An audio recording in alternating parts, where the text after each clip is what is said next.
Good morning, everybody. Not sure if you can hear this, but what we have in front of us is what sounds like a ticking or clackety-clackety Chrysler Pentastar 3.6 liter V6. These vehicles are known for having problems with the valve train, in particular the rocker arms.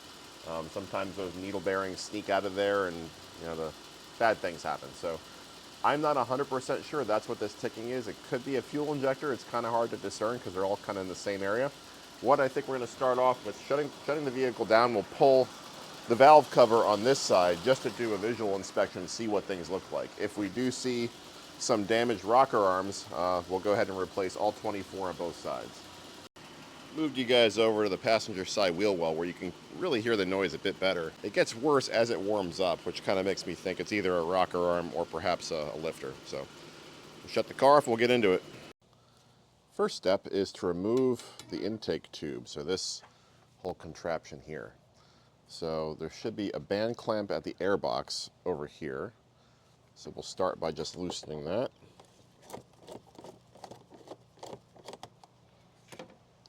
Remove this vent hose, yank this off, and this should pop right up like so. Next step is to undo the band clamp at the throttle body back there. We're going to need a short screwdriver for that.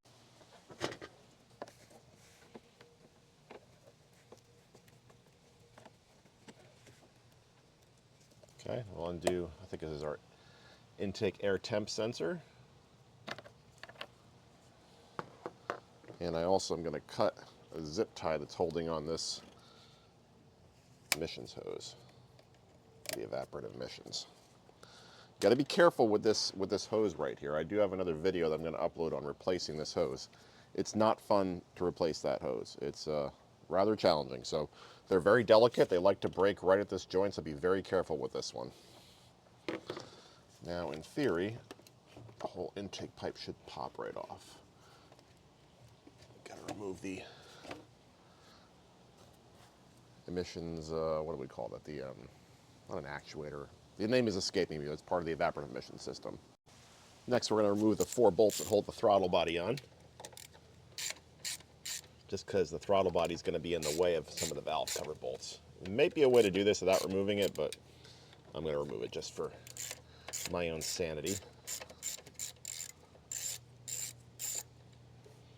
Now, if I do end up having to replace these rocker arms, I'm going to replace this oil filter adapter down here with one of those metal ones, just because that's another known problem area on this engine, and to get to it, you have to pull the whole intake, which is not a fun job. I've done it before to replace the engine mounts, believe it or not. So now we'll undo this connector here.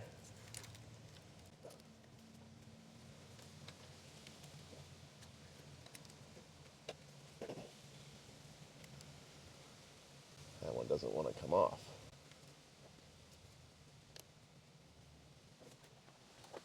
Let me tighten the throttle body back up a little bit to give it some rigidity while I do this.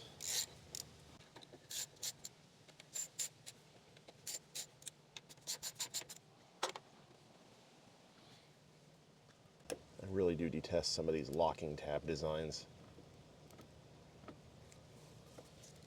Let's try removing it there. Maybe that was holding up.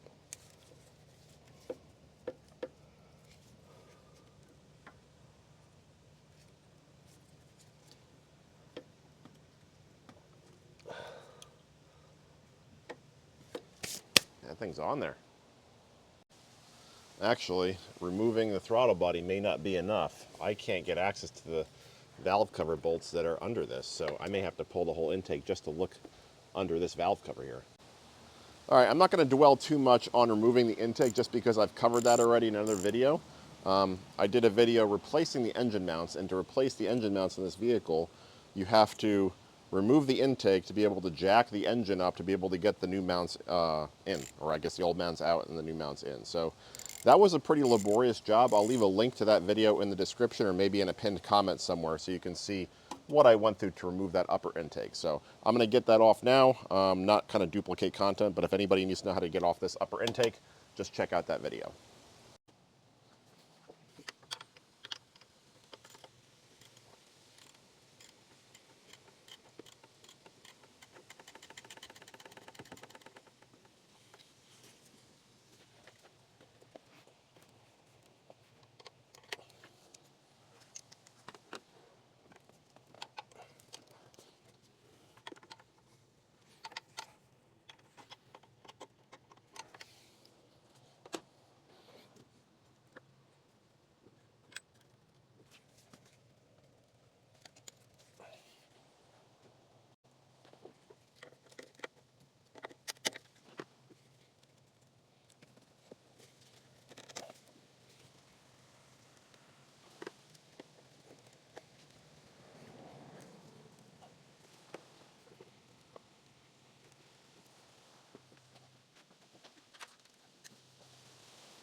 That fastener that you see in the mirror right there is what I've been after. It's really tough to get to. It looks like it's a little bigger. I think it might be, I don't know if it's a 10 or 11 or a 12. I've been trying all three. I just can't remember from the last time I did this. And the reason I was struggling is because it's a 13. There you go.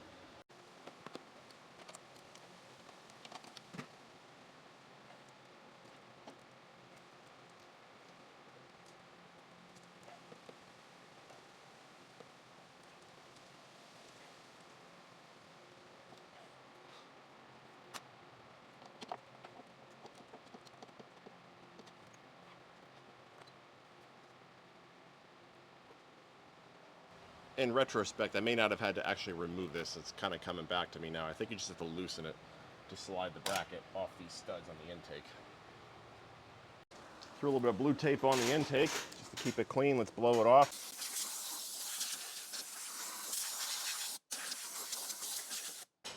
I already loosened the nuts on the driver's side, just above the exhaust manifold over there. So now I think we're going to take off the actual nuts that hold the intake on. Hopefully I'm not forgetting anything now.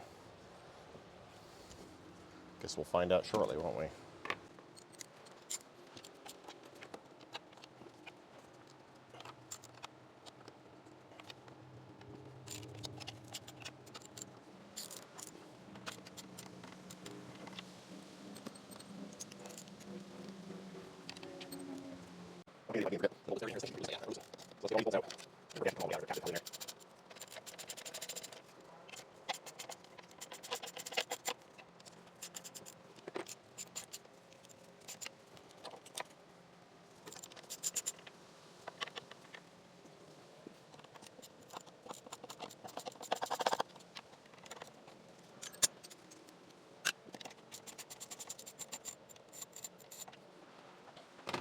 See if she wants to cooperate.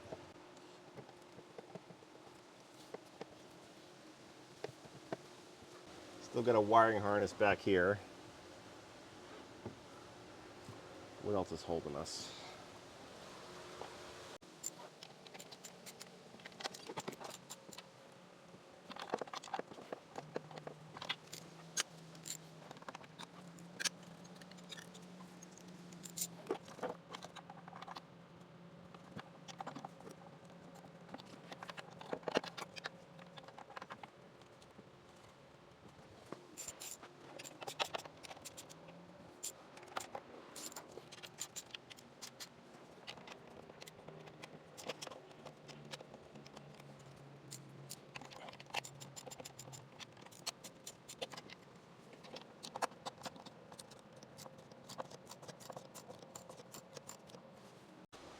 Are we loose yet?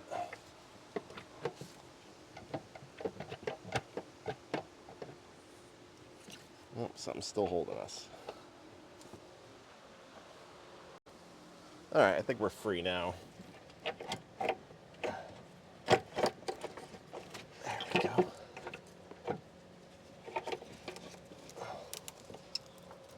We gotta take this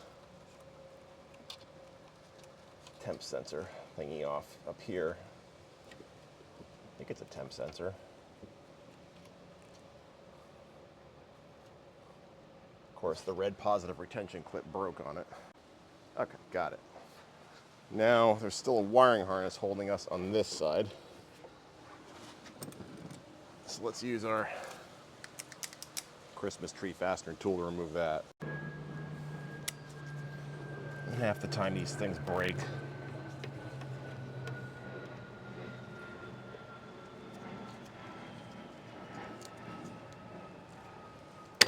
There we go. That one didn't. Hopefully that's the last obstacle. Looks like we got another wiring harness clipped on the back here. Actually, no, it's just looks like a PCV pipe.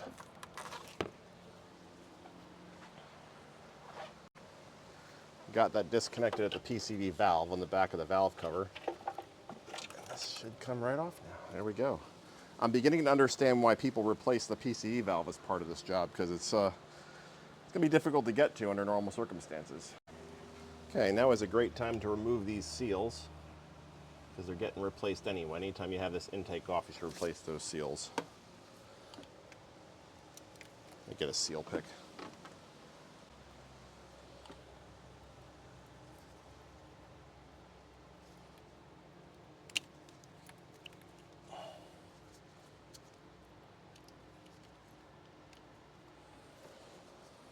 That's what they look like. And we'll just put some tape over those intake ports so we don't get anything nasty in there. Yeah, I should have seen that coming. Tape's not going to stick because of the oil residue that's on it. We'll just stuff them with rags. All right, now we can start doing what we came here to do. Just got those stuffed with rags. Let's start removing these components to remove the valve cover. So we'll disconnect, I believe these are magnet sensors up here with more positive retention clips that are facing the wrong direction. Man, I hate these things. You're gonna break the clip or break a fingernail.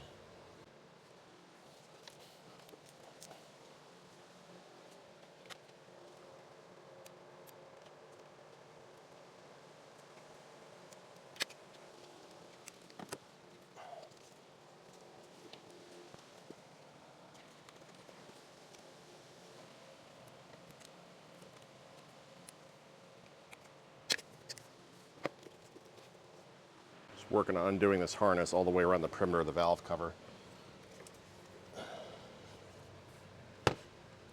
It's hooked on in a couple different spots, in a couple different ways. So much fun.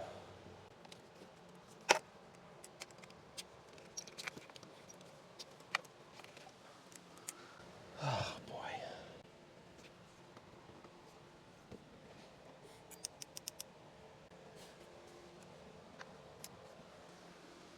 This one right down here has proven to be a challenge to get to.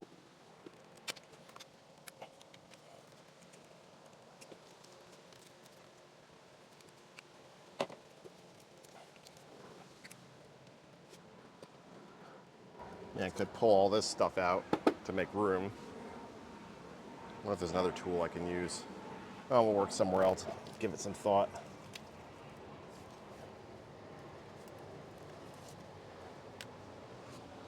Work on these clips. There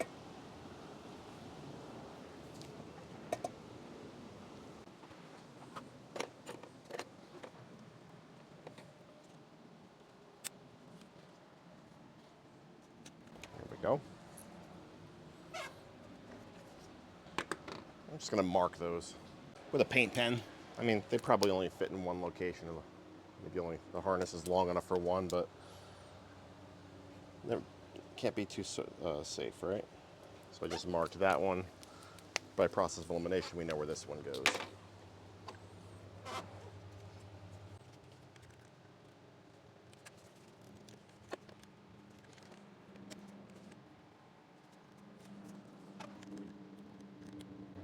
There we go.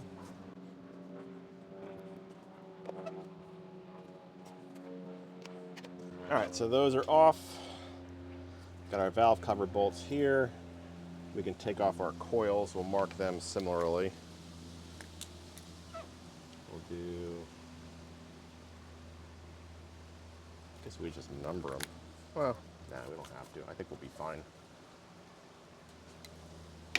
They probably only fit in one location anyway. How the heck are we gonna get these connections off down here?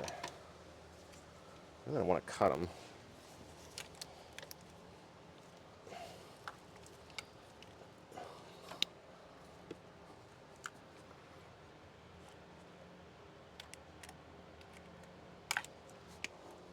Let me see if I have another tool that could work here.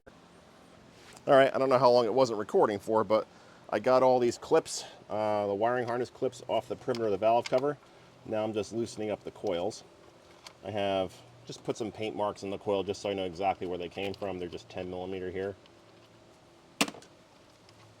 Now, if you have a lot of miles in your vehicle, this might be a great time to do spark plugs, because as you probably noticed, the driver's bank is inaccessible when the intake is on. If your coils are older, if you have any misfire codes, now would be a great time to look into new coils if you them, but they just pull straight out like that. And I can see here there's oil on that spark plug tube, so that one's going to need to be replaced. But the parts that I'm going to order are going to include all those necessary seals, so we should be okay there. Let's start to loosen our valve cover bolts. They're just a bunch of 8mm.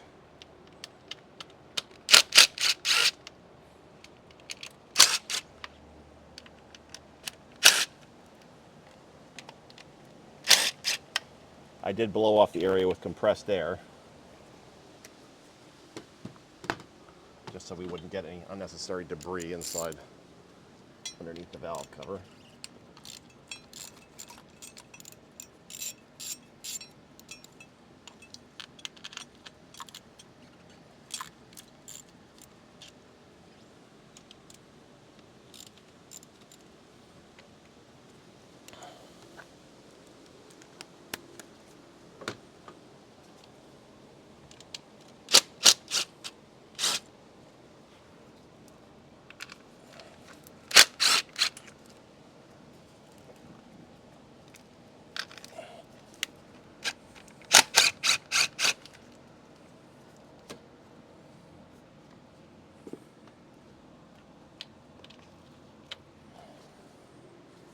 Some of these are lots of fun to get to.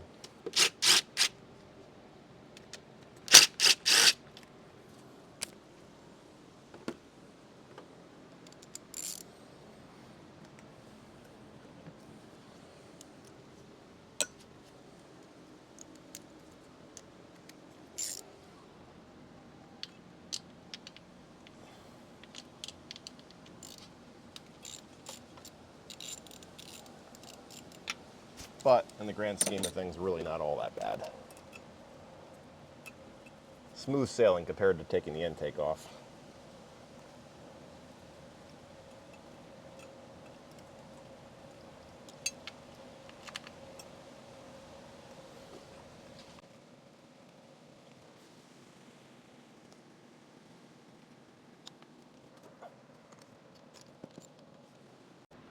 All right, I'm going to pull these sensors out on front. Actually, sensors, I think they're magnets. T25 Torx. The only reason I'm pulling these out is I'm not sure that, don't want to risk damaging them when I pull the valve cover off. So I'm not sure if they interfere with the cam phasers or not. I don't want to break something. Well, anything else anyway. I've already broken a few things. So again, just T25 Torx. 3 on each.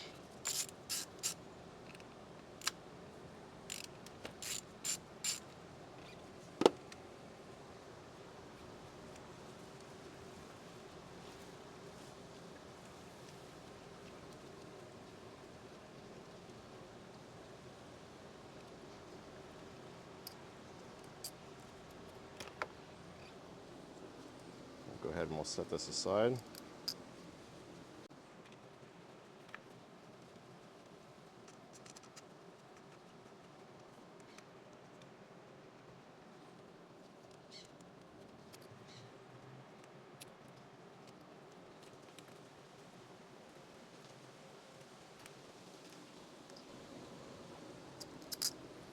In retrospect, I probably could have pulled the valve covers without pulling these off.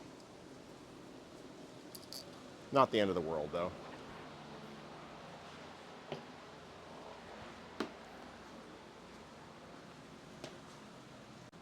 All right, let's see if we can pop this valve cover off.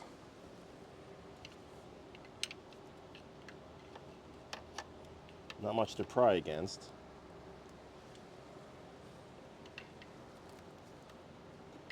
Definitely don't want to break anything. So it looks like we got some RTV silicone, or is that just part of the gasket?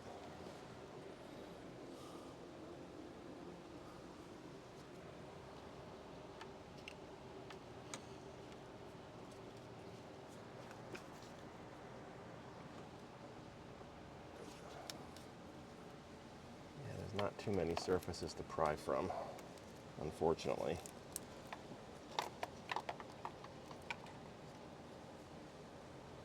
Definitely don't want to pry against the plastic fuel rail.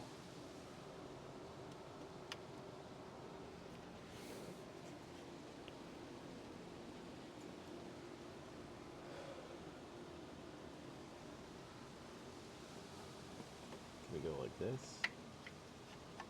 maybe this will work.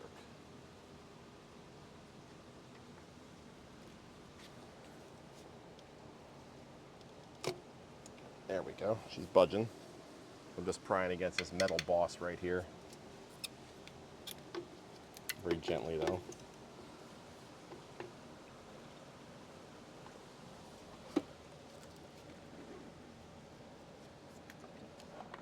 Do something similar in the back.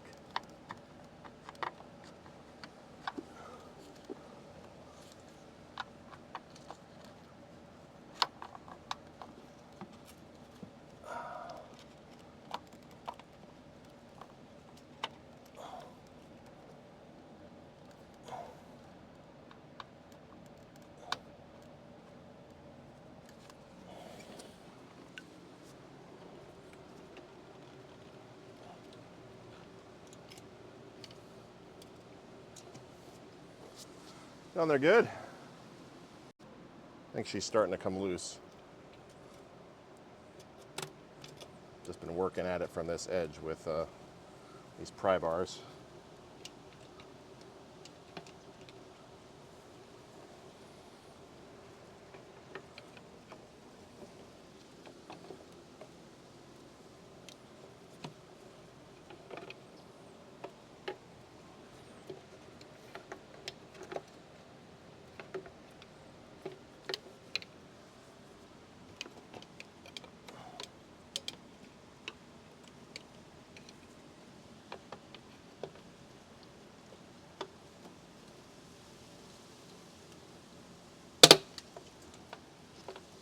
That didn't work.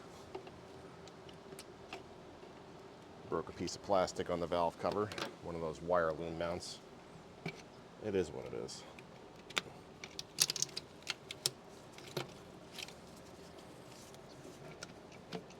What else is holding us at this point? We have to take this cam trigger out maybe? Probably best to remove it just to avoid damage. Another T25.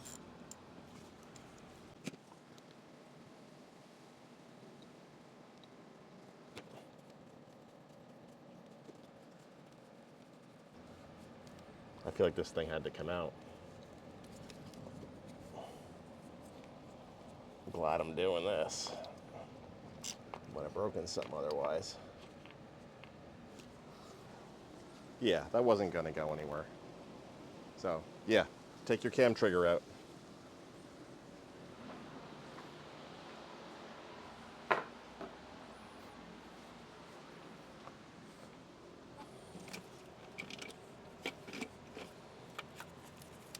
What else is holding us? Anything? Just friction?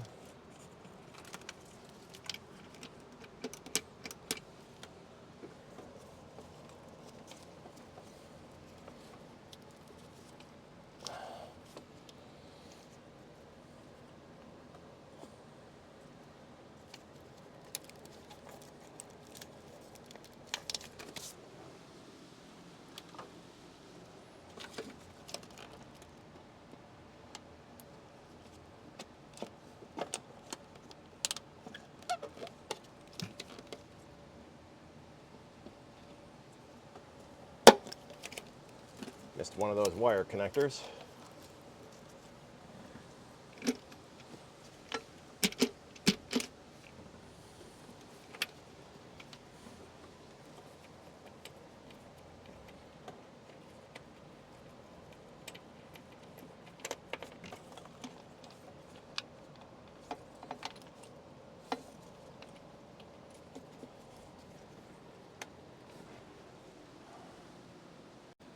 We're pretty loose now. I think that actually did it.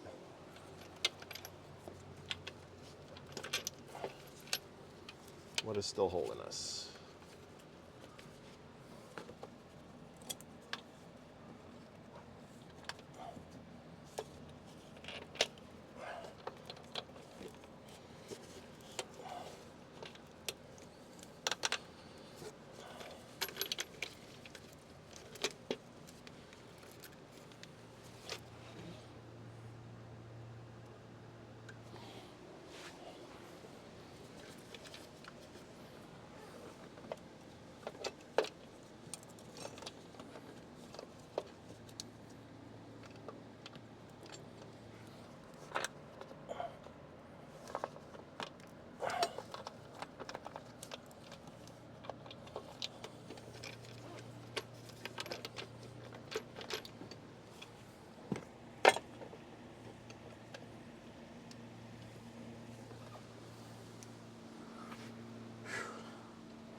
Doesn't seem like there's any bolts holding it.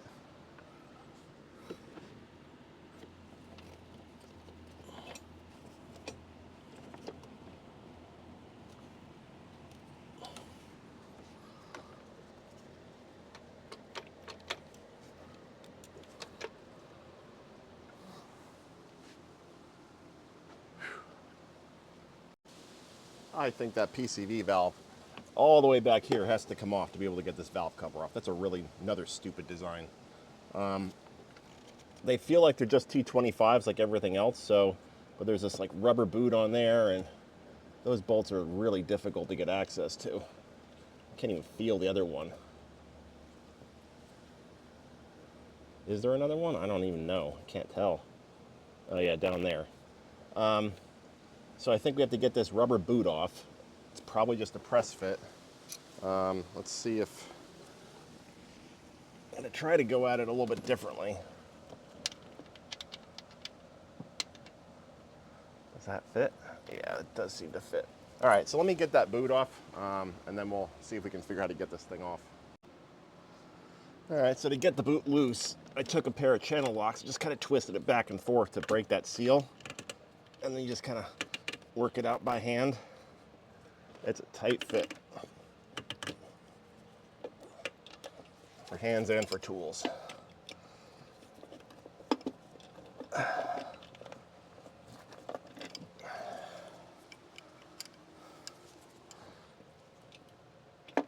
getting too old for this stuff.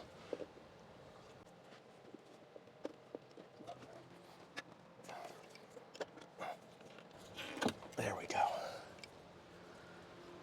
She's off. That was horrible. All right. Let's see. So now we got a screw there.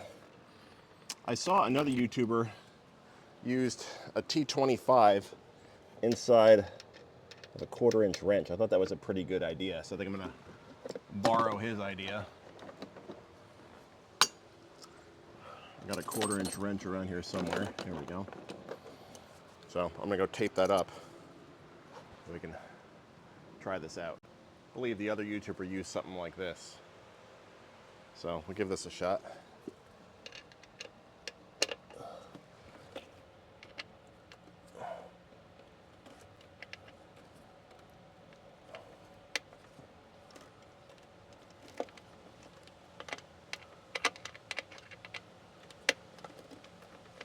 Seemed to work okay for the top screw. And thankfully it's coming out by hand after loosening it. What a stupid design.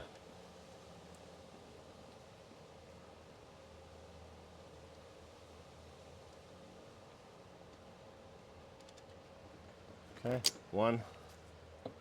Let's see where the other screw is.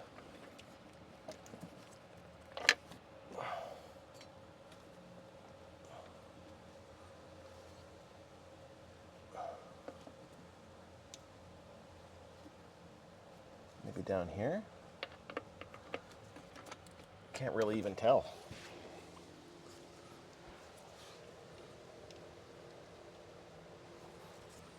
Let me get a mirror.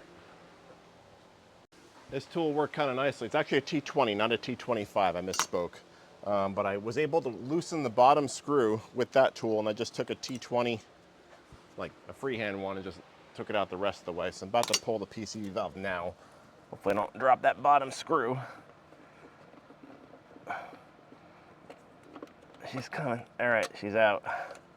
And there's something hooked to it. That's why this is so difficult. Probably the wiring harness.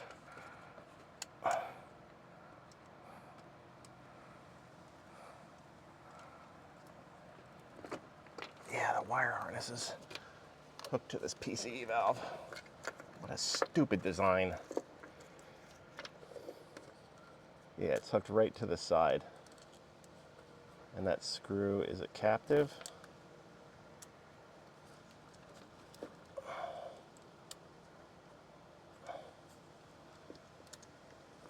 That wiring harness clip is going to get cut.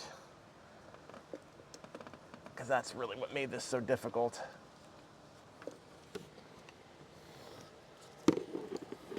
I don't know if it's like this in all the vehicles and all the Pentastars, or it's just unique to the Grand Cherokee, but that is awful. Hopefully you guys can see that.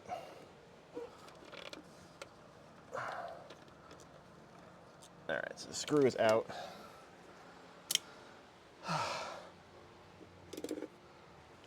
Let's see if the valve cover comes off now and get that out of the way. It's a lot looser now.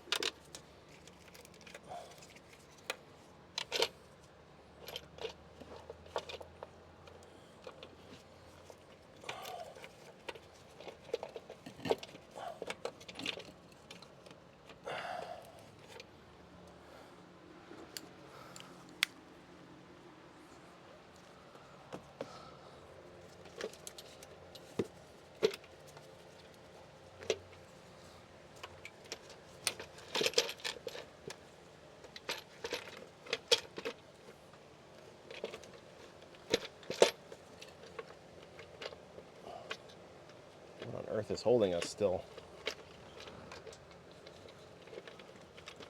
Nothing up there. Is it just a gasket?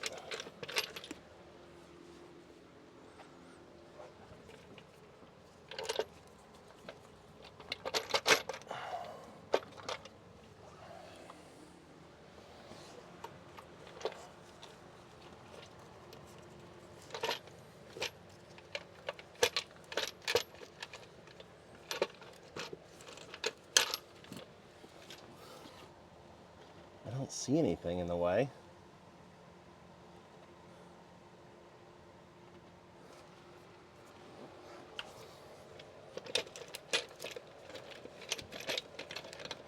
Maybe it's just the harness.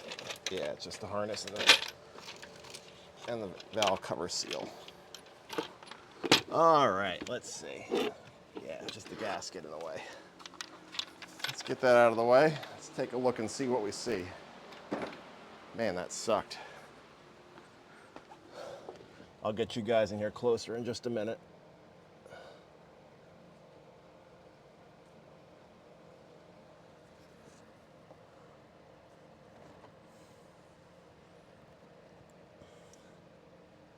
Don't see any obvious problems yet, which is a good sign.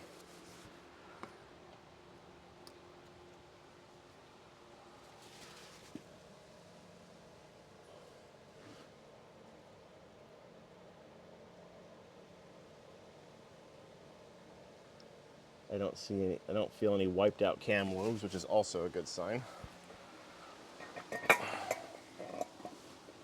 Get you guys down a little bit lower. There we go. Whoops, sorry about that. Let's see if we can zoom in a little bit. Too far? How's that?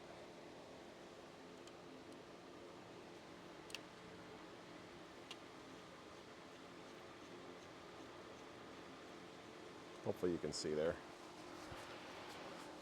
So, actually pretty clean. I mean, it's got just under 100,000 miles on it, so it's not a new engine.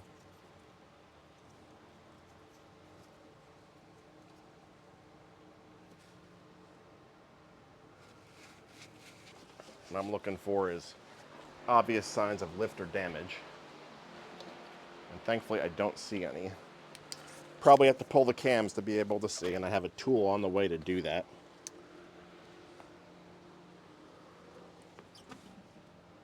Another thing you want to watch out for in these Pentastars is some of these oil galley bolts like to loosen themselves. We'll get to that later though.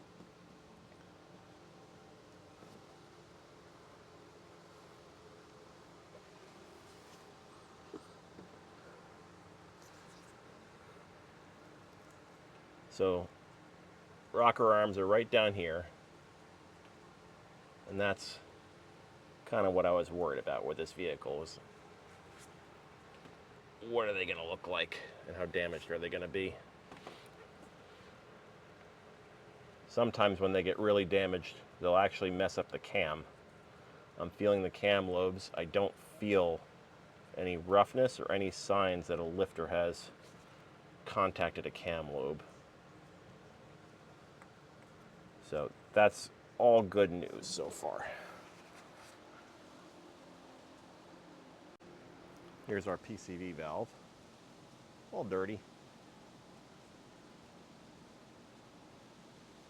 I might order another one because I boogered it up a little bit right there when I took it off. The reason why that valve cover wouldn't come off with this attached is that right there looks like a seal that goes over the end of the cam, which is as odd as that sounds. I'm not exactly sure why that's the case, but yeah, that's it. And there's your screw positions, and the wiring harness is hooked into that hole right there. I just cut the connector. I'm not going to deal with that Christmas tree fastener again. That was too awful. All right, I think I'm going to call it for the day right now. I disconnected the battery terminal. I'm going to let this sit until all my parts arrive. I got rocker arms, lifters, valve cover gaskets, have a new one of these metal oil filter adapters. I got the seals for the intake, got the whole 9 yards coming. So we'll pick it up when all the parts get here. All right, I changed my mind. Figured I'll get the driver's side valve cover off. I already got the these VVT actuator magnet thingies marked. So I got 2 and 3. So 1, 2, or I guess I did that wrong. Should have been 3 and 4, but whatever. At least we can figure out where they go. Got the coil plugs marked. Not that that matters a great deal. So I think next we can start taking these guys off. Again, they were T25 Torx.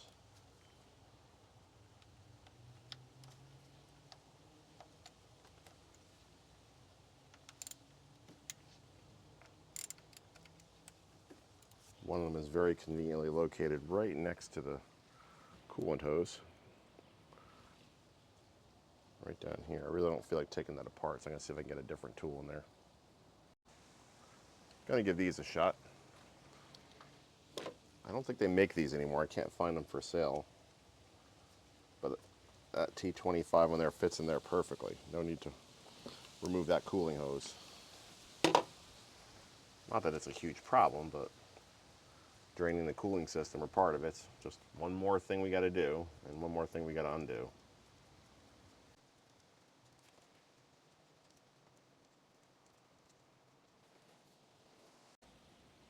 Just working on these positive retention clips down here. Just working it loose with a screwdriver.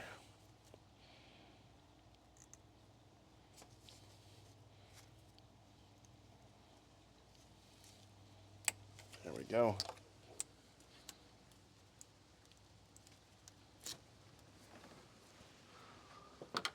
Now we can take these sensors out, the rest of the, not sensors, I keep on calling them sensors. These actuators. Not had my coffee yet, sorry.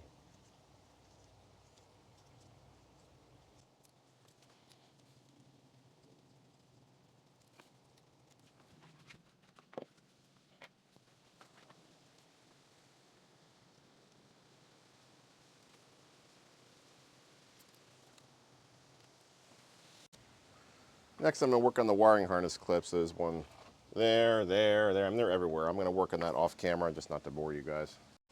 I think I got them all out. Now let's get the cam position sensor, because we learned from the other side that thing has to come out. This side does not have a PCV valve, which is kind of nice.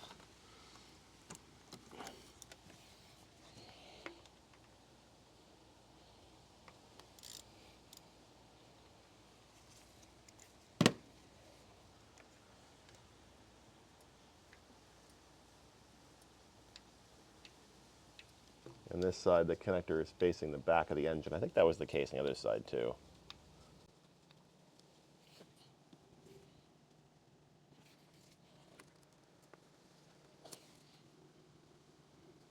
This sensor might be a little bit more difficult to remove.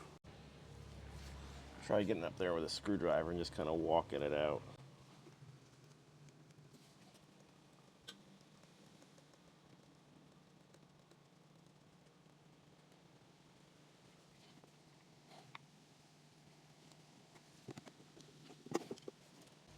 There we go. This one came out a little bit differently. So we'll just go ahead and we'll screw that back in there. Seems like a good time to remove the coils.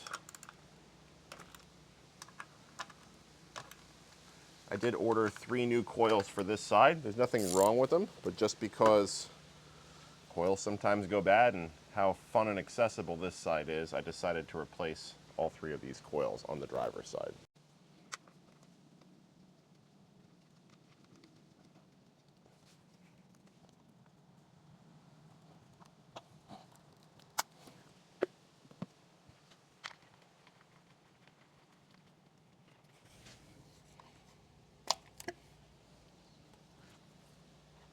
Lovely. That one was barely even in there. You can see that these spark plug tube seals on this side are leaking a bit more than on the other side. Again, I believe those parts come in the kit that we ordered, so we should be good there.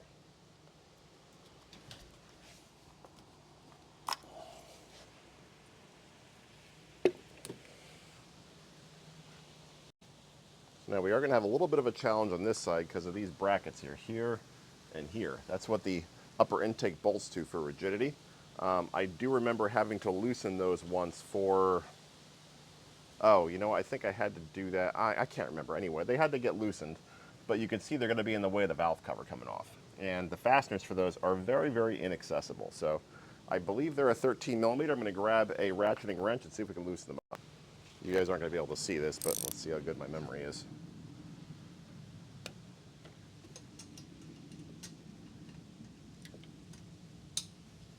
13 it is.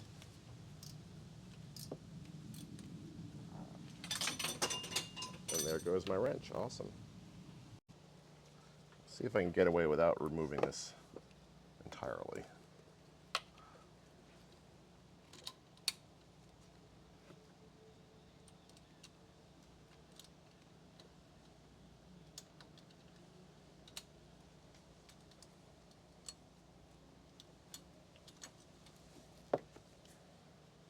It's looser. I don't think I'm going to be able to get my hand in there to spin that manually. There's just too many pipes in the way. And the resistance that stud is exerting is below the drag of this ratcheting tool, so I can't even use the rat. You can see sometimes it's clicking, sometimes not. Do the best we can.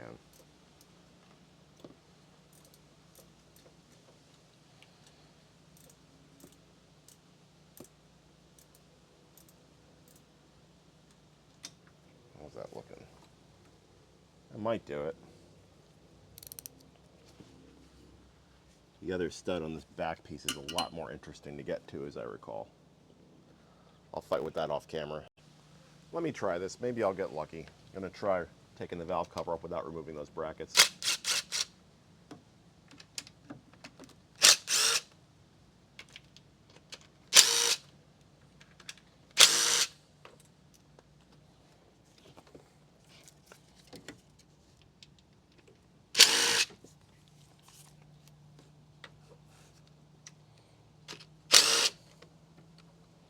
Time to get a deep socket.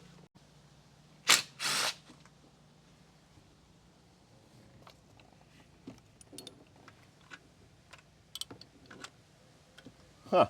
There's a stud right there behind this bracket. What a stupid design. The designs on this thing are outrageous. What were you thinking?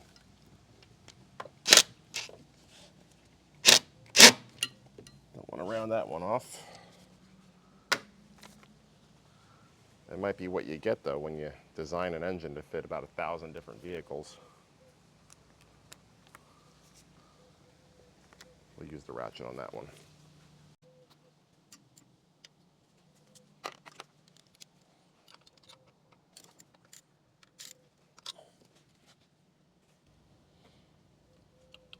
It's pretty highly suggestive of needing to remove that bracket. Loosened it up a couple more clicks, now we got a straight shot. I'm going to try to work it up with this little pry bar.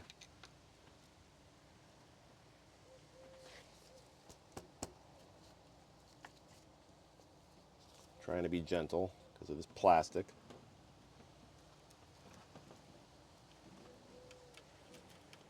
There we go. There is a little bit of RTV on either side there. It's probably what's holding it down in most cases. So I got that side split. Let's get another pry bar in there. We can work our way around, kind of like we did on the other side.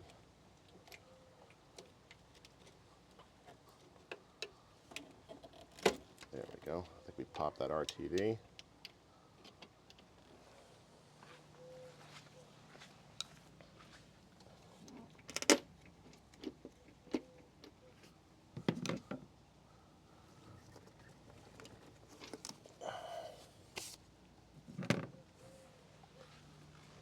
Everything is plastic. There's nothing to pry against. So frustrating. Can't pry here because we got a plastic fuel rail. Might actually be easier to remove the lower intake to do this job, because then you'd be clear of more plastic parts. I'm going to probably do that anyway, just to redo the oil filter adapter, but something to consider.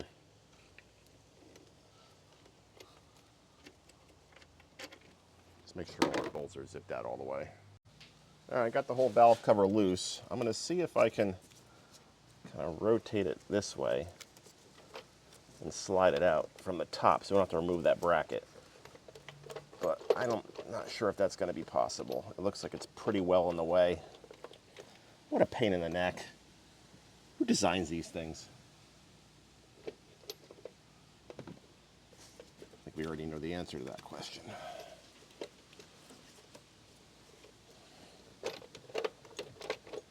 Yeah, the only thing holding on is this breather hose in the back and this bracket here. Let me work on that bracket a bit. I'm going to try to work it up with this little pry bar.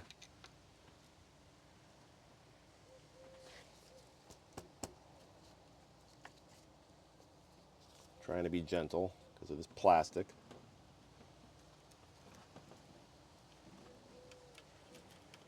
There we go. There is a little bit of RTV on either side there. It's probably what's holding it down in most cases. So I got that side split. Let's get another pry bar in there. We can work our way around, kind of like we did on the other side.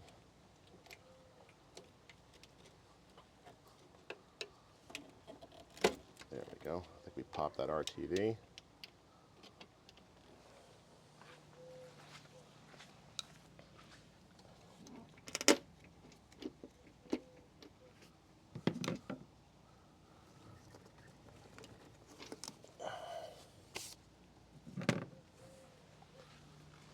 Everything is plastic. There's nothing to pry against. So frustrating. Can't pry here because we got a plastic fuel rail. Might actually be easier to remove the lower intake to do this job, because then you'd be clear of more plastic parts. I'm going to probably do that anyway, just to redo the oil filter adapter, but something to consider.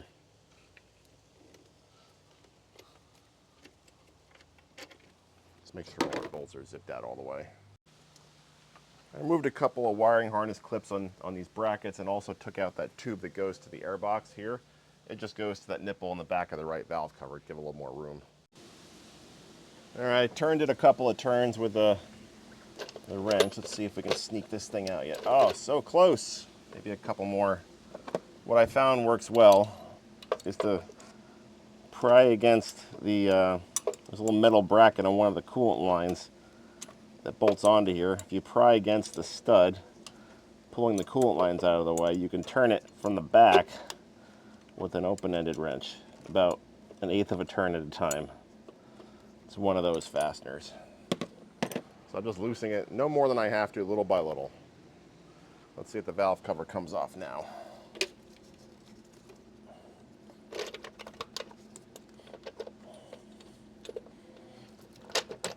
I think we might be able to sneak it off.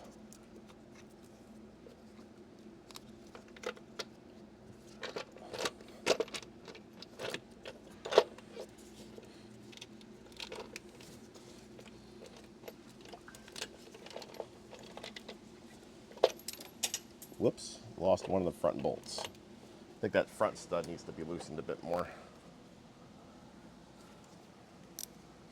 That one's easy by comparison though.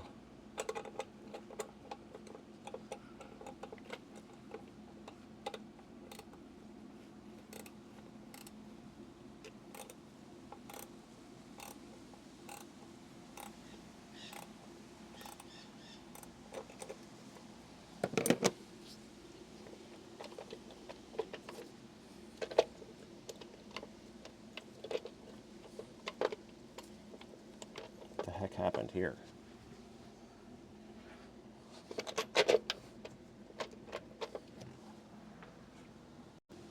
Somehow, in someone's mind, it was a good idea to make the hole in this bracket the perfect size for these 8mm studs to fit through. So I don't know how this happened, but one of the valve cover studs somehow managed to poke its way through the hole in this bracket. Now everything's good and stuck. So I'm just going to take this bottom stud out. It's not all that difficult to get to.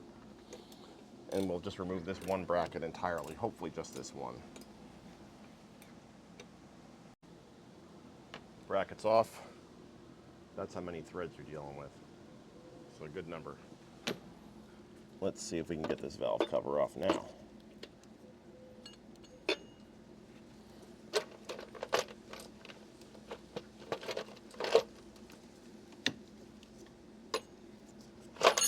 Yep, we got it.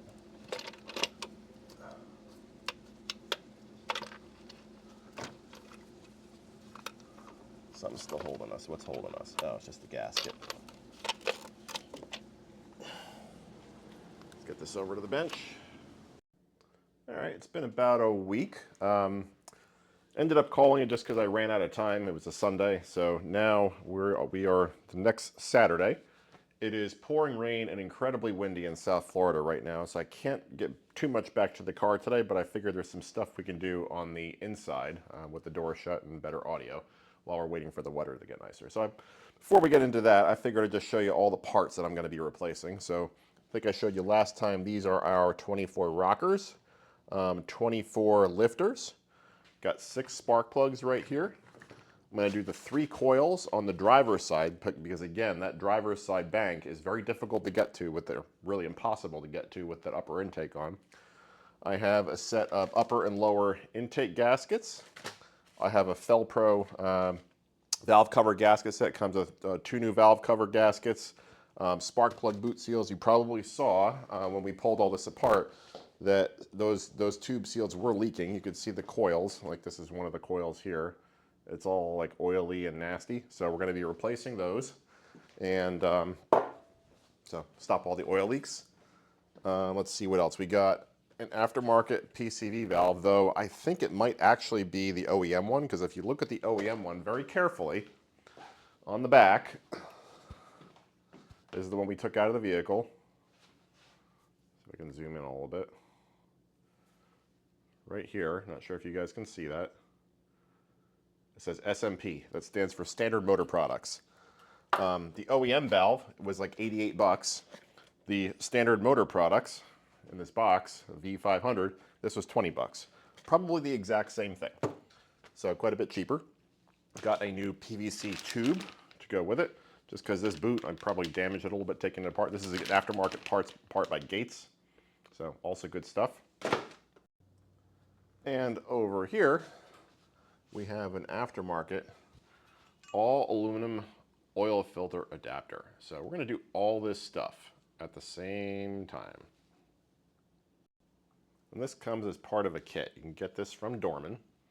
Normally Dorman stuff is pretty scary, but I have to give them some credit on this one. They really outdid themselves. The part is made in USA down here.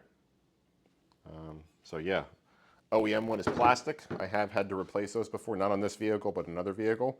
But everything you need comes in the kit. It comes with a new cooler, all the O-rings and gaskets. It actually does come with intake gaskets as well, so you don't necessarily need that kit from Felpro. Comes with a new cap for the oil filter. Actually comes with an oil filter itself, so really everything you need. The only thing it does not come with is new sensors on the back. I believe there is an oil temp sensor, oil pressure sensor, and I think a coolant temp sensor back here. So it doesn't come with those. The OEM ones are about 40, 50 bucks a piece. So I'm just going to reuse mine and not having any problems with them.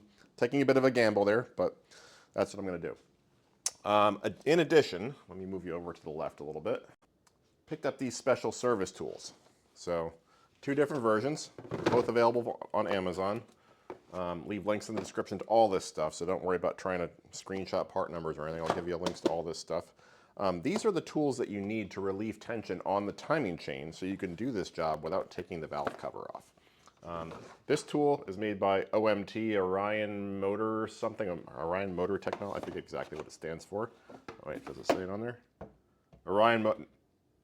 Orion Motor Tech. Comes with a nice plastic carrying case. Comes with all the tools you need to do the job. I believe this works on both the new first generation Pentastar, which I have, and also the second generation. So these things here are to relieve tension on the guides that put pressure on the timing chain to keep tension on it. These two guys slip between the cam sprockets, or the phasers, you might call them. So we'll look at both of these. They might be exactly the same thing. Again, this one's about 25 bucks, not expensive. This one I think was about 17. So hey, if there's no difference, maybe you're just paying a little bit extra for the plastic carrying case. So I'll let you know which one I like better. All right, so let's remove our spark plug tube seals. So I have the valve cover on the edge of just a mobile work table. And I just make it so it lays flat. And I'm going to take a 21 millimeter deep socket, which fits very nicely in this opening here, and we'll just smack it with a hammer. There's probably a special service tool for this, but this feels like it should work. And it did. Where'd it go? Right here.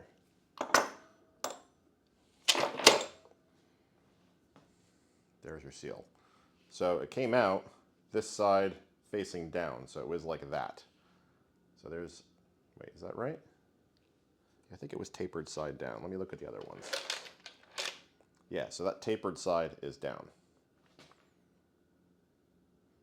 So it goes back in like that. So we'll just whack these remaining ones with a hammer.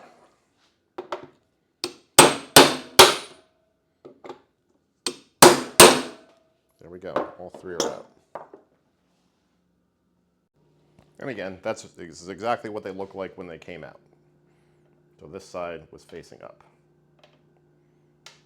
So yeah, I did also take the opportunity while the weather is crappy to clean up these valve covers a little bit. They were pretty nasty because the driver's side valve cover, which is one we just removed the seals from, this thing was all covered in oil just from these tubes leaking for who knows how long. Okay, I got the valve cover flipped over. I got 3 new seals out of the kit. This is what they look like. Again, this tapered side goes down. So I got a 1 1/8" deep socket, which is just about perfect for this seal. And it fits quite nicely in this the opening for the plug, or the plug seal. So what we will do is dip these in motor oil. I have some right back here. I'm also going to soak the rockers and the lifters in that oil as well. Then we'll just smack them in. You just want to pay careful attention that your valve cover is sitting flat on the table. You don't want it to be up like this. You want it to be as flat as possible so that when you smack it, you're not putting some kind of undue load on just a small portion of it. Let's get our seals out of here. There's one.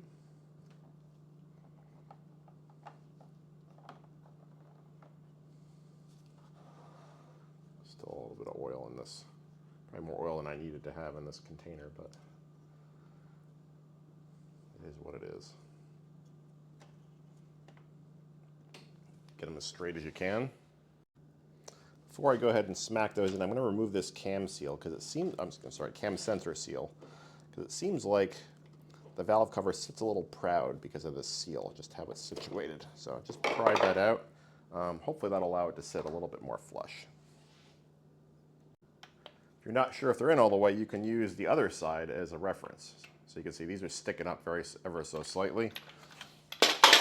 And so are these guys. There we go. Let's try this, shall we?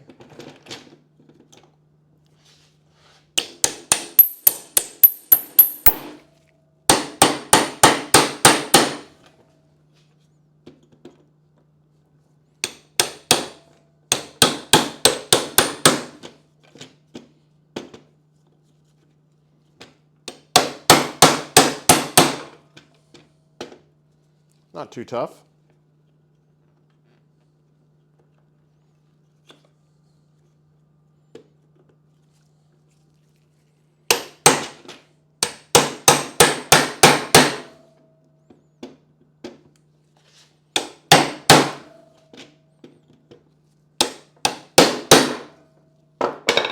There we go. Easy peasy. Okay, now we'll install a new cam sensor seal. These just come in the kit and they push right in. Wish they were black like everything else, but I guess you'll never see this. It doesn't really matter. You can see that the old seal was actually a little deformed. You can see there's a kind of a groove in there. I guess that happens when the sensor is installed and drawn down. Maybe it pulls this and deforms it slightly, but you can see that groove does not exist in the new one. So just simply push in. We'll do the exact same thing on driver's side valve cover. I'm sorry, passenger side valve cover. So 21, was it 21? Yeah, 21 millimeter. 1, 2, 3. There are 3.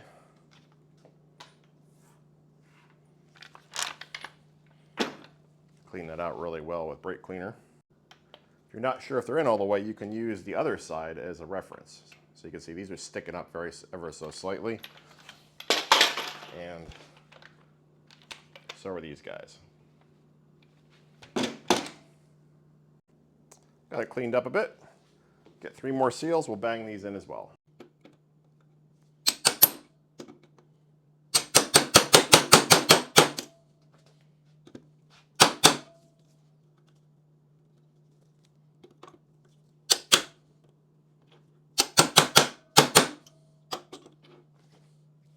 It's starting to go in crooked.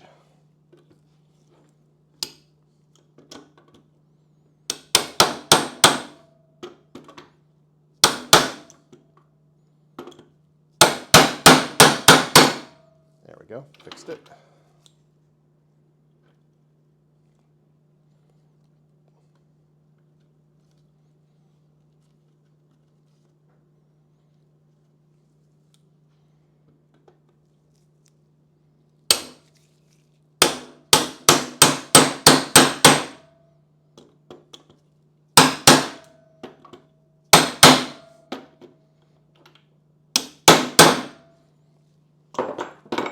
Okay, we'll check to make sure they're seated.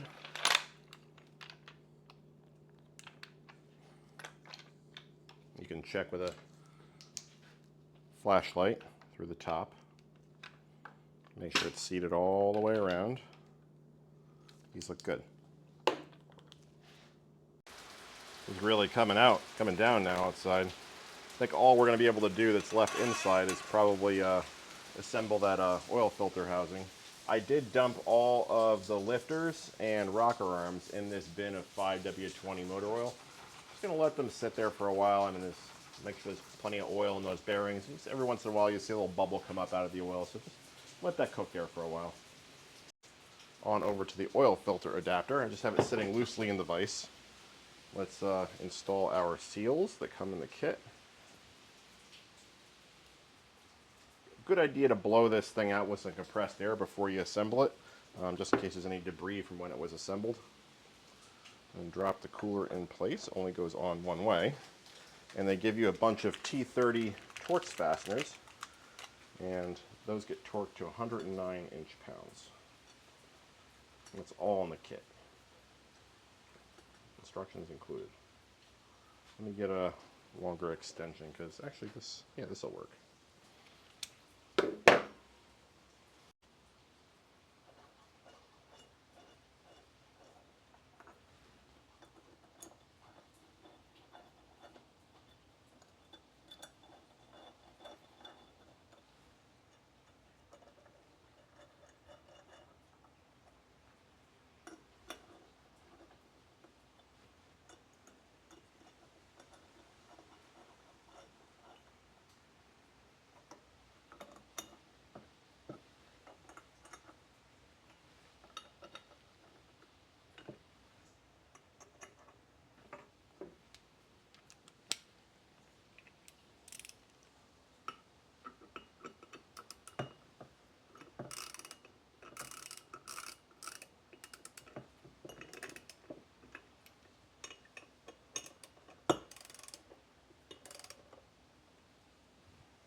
Okay, oil filter adapter should be good to go. Our seals are installed. Everything is torqued down again to 109 inch-pounds. So we'll back off the torque on our torque wrench. Reset to 0. And we're good. All right, it's the next morning. It's about, I don't know, 7, almost 8 o'clock. The weather has gotten a bit better. It's not raining. It's supposed to rain again at 9, but I figured maybe we can knock out part of this before the weather gets bad. It's still pretty windy out, so I'm going to try to maybe talk through as much of this from the garage. I think what we'll do next, just so we can focus when we get into the cams, is probably take the lower intake off so we can do that oil filter adapter. That's a pretty easy procedure. Get you out here and walk you through it real quick. I have not done this on this vehicle, but I've done it in other Pentastars. If I recall, the hardest part is getting the locks off the fuel injectors, the wiring harness, kind of a pain in the neck. There is a fuel line in the back that you'll have to disconnect. I have already done that. Let me get you back there and show you. So you're looking right here. There's your fuel line, already disconnected. There's a little blue clip that you just simply unlatch, push that white button, and the whole thing just pops right out. You may have to relieve the pressure in your fuel system before doing that, depending upon how long your vehicle has been sitting. This has been sitting for about a week, so there wasn't really any fuel pressure in there, or minimal. So I didn't have that rough of a time, but your mileage may vary. There is a procedure to release the fuel system pressure. I believe you pull the fuel pump fuse or relay, I can't remember, and then from there, you just crank the motor a little bit to relieve the pressure. So not really difficult to do, but just something you have to do, otherwise you'll never be able to get that apart. So enough talking. To get the manifold off, we got to remove these fuel injector wiring harnesses. I'll show you one over here, and then just remove a bunch of 8mm bolts. Is it just a screwdriver?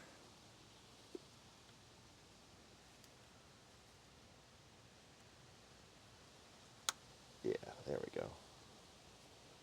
You heard that click?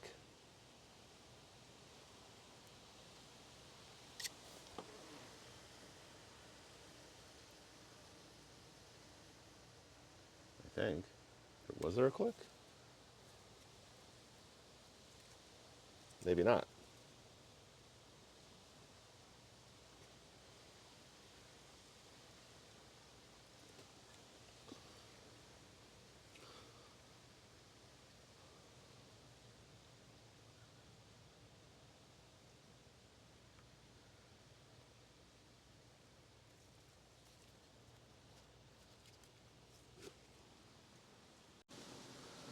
All right, I remember now. You got to get in there with a screwdriver, pull up on that red tab, just pop it up. It'll click, kind of like what you heard before, and then you just push it on this black piece. You can see how this red clip is elevated. So I can show you on the next one.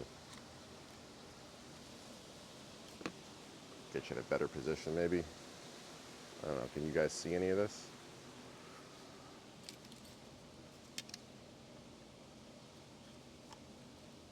No, you can't see because I can't even see. Let's try from over here.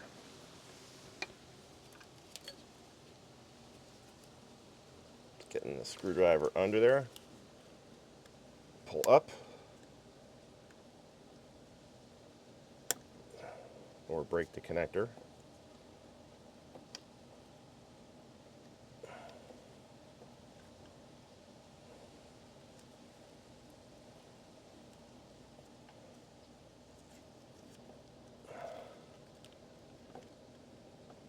There we go. And pull off. Same thing for the rear one.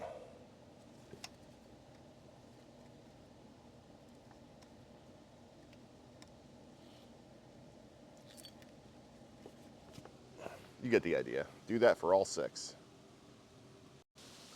Okay, I got all 6 off, but the one all the way in the back there on the other side, it's right next to where the fuel line hooks up to the rail. And I ended up using a stubby screwdriver there, and when I was prying up on it, the little red plastic locking tab went into orbit and flew around somewhere. I have no idea where it went. Yeah, I guess we'll have to figure that out as we go. So next is just going to remove these 8mm bolts. Just loosening them a little bit at a time.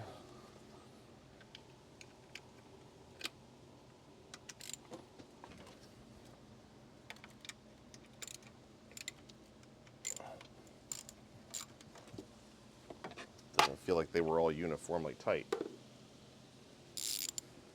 Shocking, I know. I'm trying to remember, is there one on the back? No, I don't think so.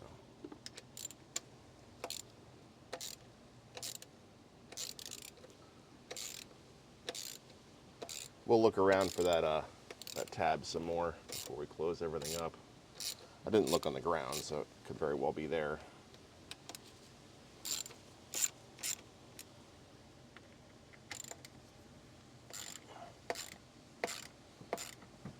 I know I said this before, but just be real careful. This fuel rail is plastic.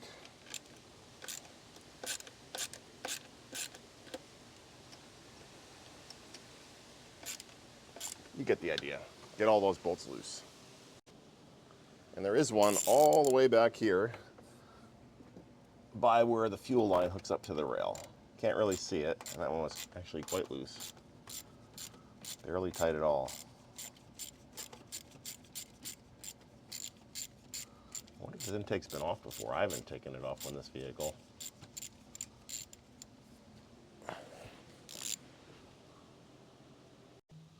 Okay, I think at this point our intake should be loose. Let's see if we can just lift the intake and the fuel rail assembly completely out of the vehicle. Make sure all your bolts are undone. A couple threads hanging on here.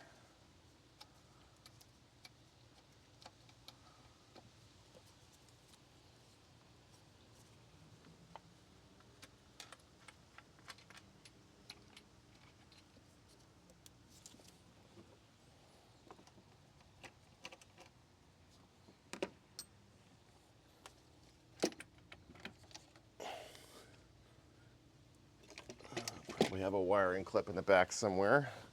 True to form for this vehicle. Yes, we do. Let's see if I can get a disconnect tool back there. Made the executive decision to cut that wiring harness clip because the crossover tube for the fuel line is right above it, and I don't want to risk damaging that because then we got to get a whole new fuel rail. And again, it's plastic, so we'll just go ahead and we'll snip this. And we'll just use some double zip ties when we put things back together to secure the wiring harness. So now, the intake manifold should be loose for real this time.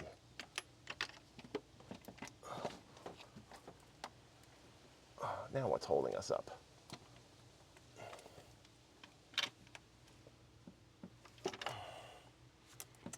Wiring harness is caught. I thought.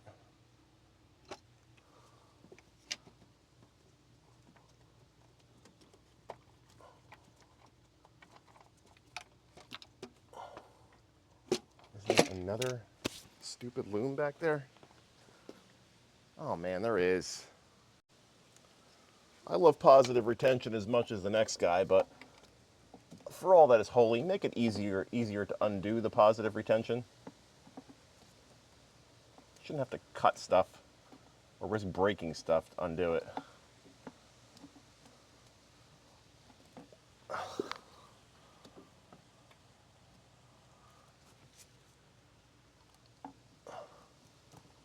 There we go. Hopefully that wasn't important. Take 3. There we go. Intake is off. So we'll go set this aside. You can see where things were that I cut. So you see this one.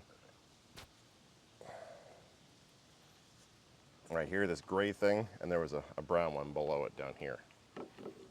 So was it possible to undo those? Maybe. Yeah.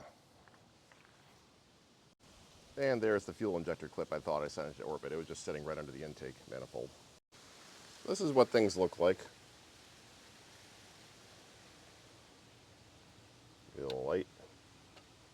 There's the oil filter adapter. And you can see there's a little bit of It looks like oil residue deep down in there. I don't know if you guys can see that. That could be just from oil changes over the years, but below this cooler, there's a plastic housing that tends to warp and leak over time. So that's why we're replacing it, because look at all we had to get to it. Weather looks like it's about to take a turn for the worse. Let's work on this lower intake a little bit. Let's pop these seals out.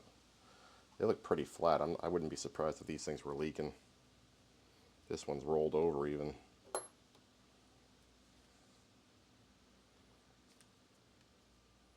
Good thing we're doing this.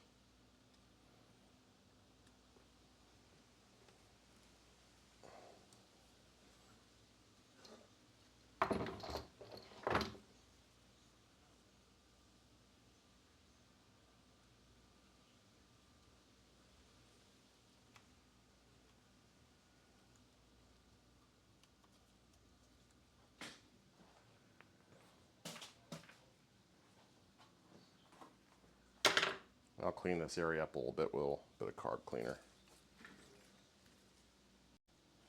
Got that reasonably well cleaned up. I mean, it's not amazing, but it's a lot less horrible than it was. So we'll set this aside and we'll clean up the fuel that's leaking on the floor. All right, the weather's behaving, so let's go for it. So looking at the passenger side, or the right side, you want to line up these two marks here and here. I'll give you a picture from the service manual too for this. And what I also did is I marked the chain orientation up here to this groove and here to this groove. And you want there to be 12 pins between here. So 1, 2, oh, let me get a little thing so you can see. Restarting the counting sequence. So you got 1, 2, 3, 4, 5, 6, 7, 8, 9, 10, 11, 12. So you want 12 chain pins between these notches. So again, mark your orientation. Now moving on to the driver's side, instead of lining up those lines, you line up the arrows, as you can see here. So arrow, arrow, and again, 12 pins between. 1, 2, 3, 4, 5, 6, 7, 8, 9, 10, 11, 12. So we should be good to go to insert our timing tools. So I think I'm going to use the Orion MotorTech one. So let's insert our phaser locking tool.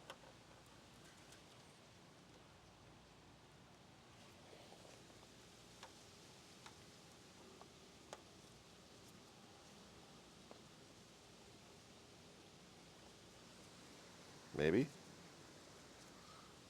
This is the right side. Okay, this is right. There we go. Just took a little finagling. I'm going to make sure it engages those gear teeth. So I'm going to use an 1 1/8 wrench to push that in, or to wiggle the cam so that thing can go in all the way, because you want it to lock those gear teeth. So let's just, there we go. Now we're tight in there. And again, just used 1 1/8 wrench to turn a machined hex on the cam. The instructions say nothing of this, the instructions that come with it, but if you look at the Amazon listing for the product, it says there are 2 of these that look slightly different, right? So one says 10369A at the top there. I don't know if you can see that. The other one says 10200A2. So according to the Amazon listing, this is used on the passenger side, right, which is right side. The one that looks very similar to it, the 10369A, is used on 2012 and newer models. So it looks like this skinnier one, because you can see they are a bit different. The skinnier one on the right is used on 2012 and newer models. It's 10369A.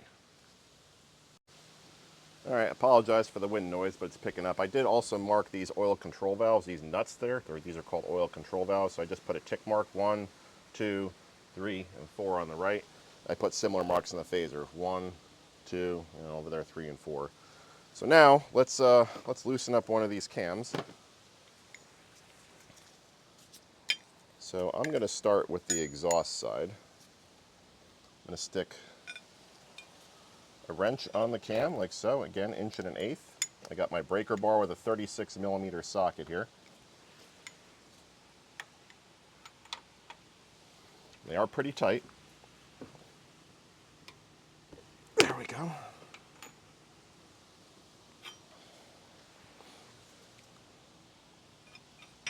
Break this one loose too. Not taking them off, just loosening them. Okay.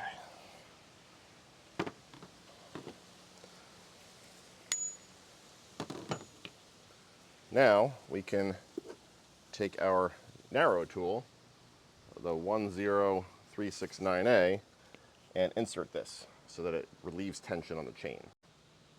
And we'll see if that $25 investment was a wise one.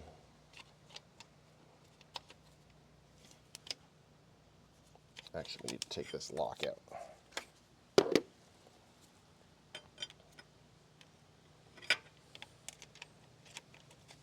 So this actually hugs one of those bolts. And you can see now the chain is slack. See that? It doesn't need to go in that far. And that just relieves the tension on the chain so we can remove the cam. All right, so now with both oil control valves loose, or relatively loose, we can go ahead and remove these cam cap bolts, which are, I believe, T30 Torx. So I'm just going to loosen them ever so slightly. Oh, I need a bigger ratchet. That's a little too tight. You don't want to take these out all at once. You want to go gradually. So I'm going to start here, loosen.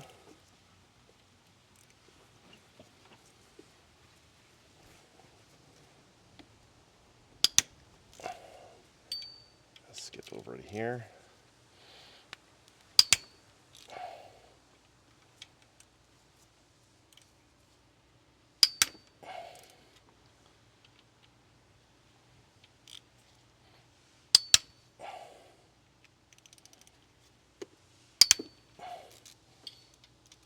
And in the back.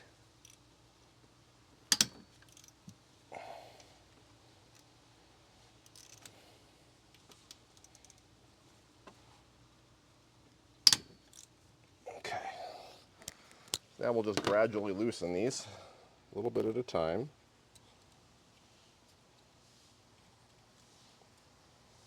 Because sometimes these cams are not in a neutral position, meaning there's no spring pressure on them. If you loosen them too quickly, you can break them. Don't know if that's the case with this one, but I'm just being extra careful because these cams are not cheap.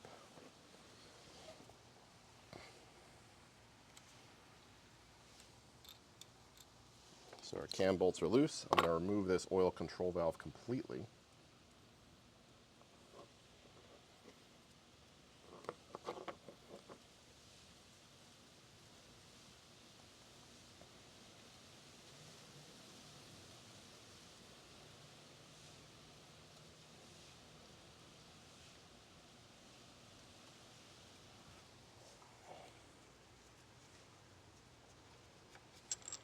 Okay, so there's our oil control valve right there.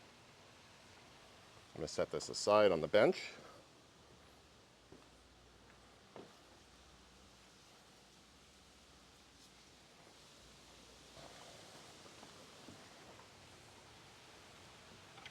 Take the phaser off. I'm going to set that on the bench as well.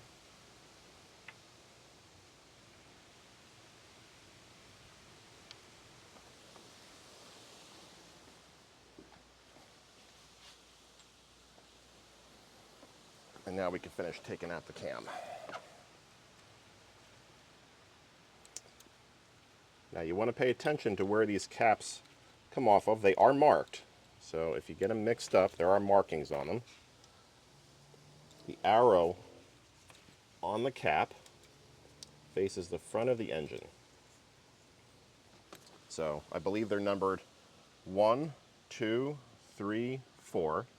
So this one should have an arrow pointing towards me this way and say 1E, 2E, 3E, and 4E. E standing for exhaust.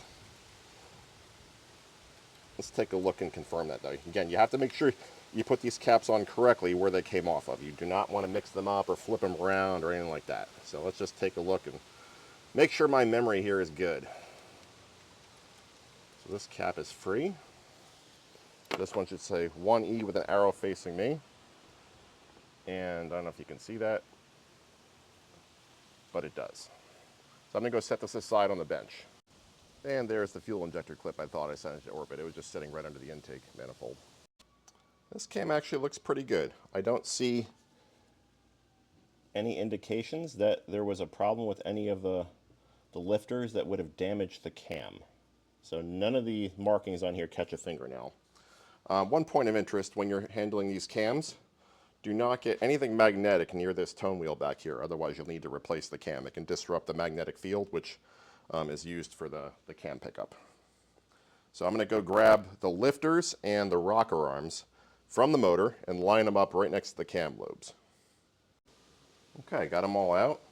And these are actually not feeling too bad. What you'll find is that this bearing here will loosen up. I felt all of these and they all feel relatively tight.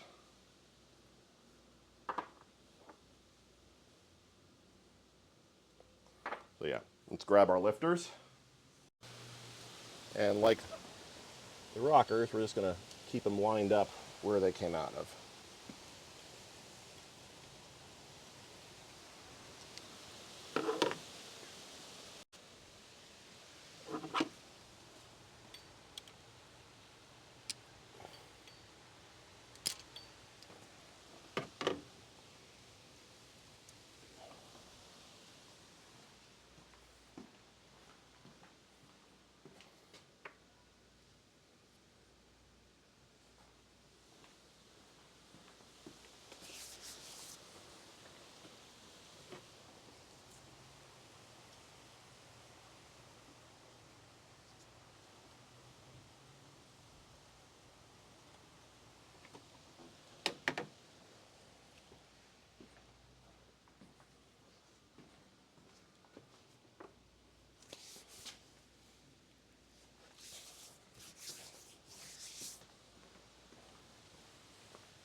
Okay, those all look all right. I'll take you over the bench in a moment. But now you can see how everything goes here. So you got all your valves down here, you got your lifter bores here, and your rocker arms just simply sit over there. So now while you got everything open, you might want to inspect your cam journals, make sure everything looks okay there, clean it up with a lint-free rag, and just prep for reassembly. All right, we're going to take our bucket of new parts here and just pretty much just replace what we took out. So just grab a lifter, put it in the bore. These have been soaking in oil overnight, so they should be nice and lubed up.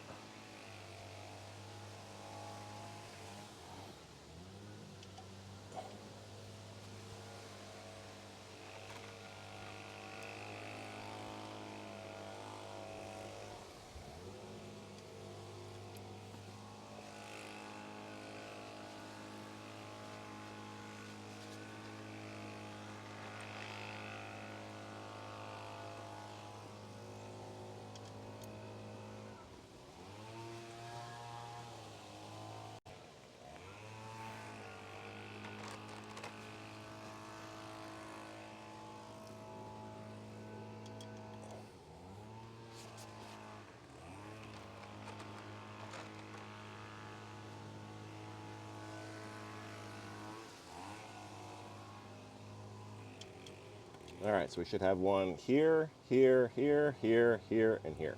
So we're good with the lifters. Now let's take our rocker arms, do pretty much the same thing.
All right, that's that.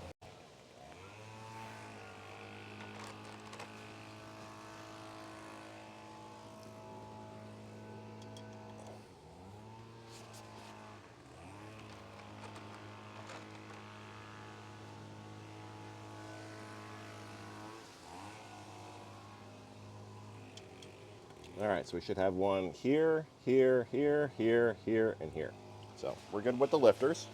Now let's take our rocker arms, do pretty much the same thing.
All right, that's that.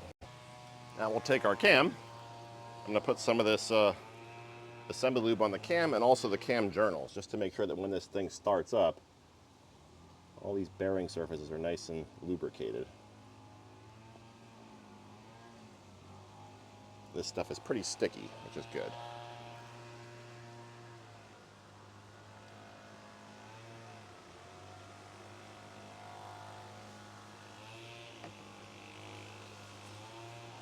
Just run it around like this. Can't put too much on, you won't hurt it.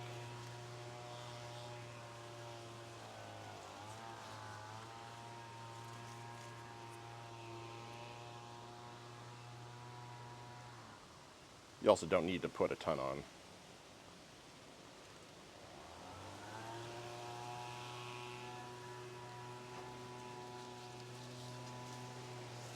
All right, that's that. Let's put our cam back in place.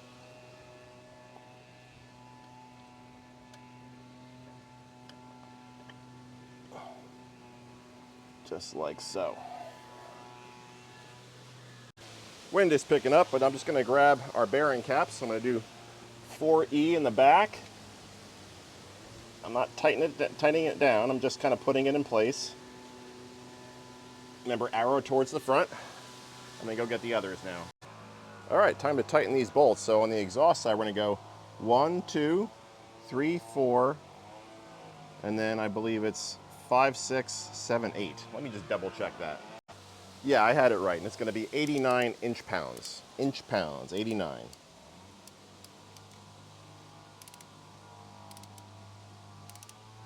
I'm gonna sneak up on it. I'm not just gonna go right to 89.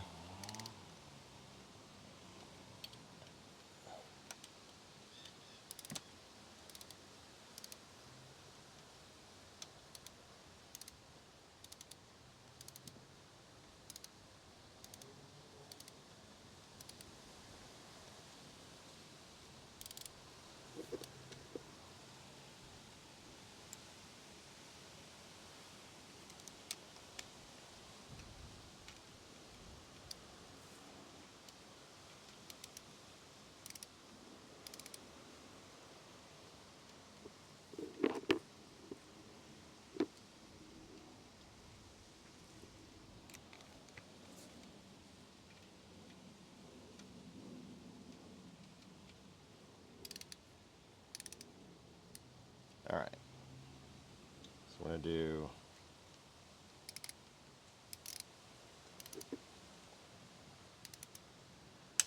1, 2,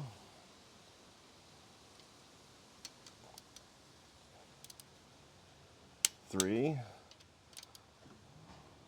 4, 5, 6, 7, 8. I'm just going to make sure that the cam can move a little bit. I'm not going to turn it a lot, just a little bit. Yeah, so the cam is free. Just make sure it wasn't locked up solid or something. Let's go check these all one more time. 1, 2, 3, 4, 5, 6, 7, 8. All right, good there. Now it's time to put our cam phaser back in, and notice inside there's a pin right there, and that needs to go into a notch on the cam right there. So that kind of gives us an approximate location of where things need to go. So I'm just gonna grab our chain and get it on that same sprocket we were on.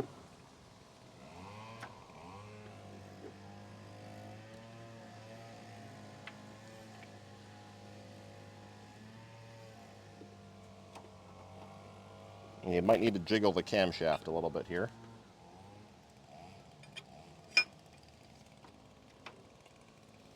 Or not. So that one's back on. You can see the timing marks all align. We'll put our oil control valve back in.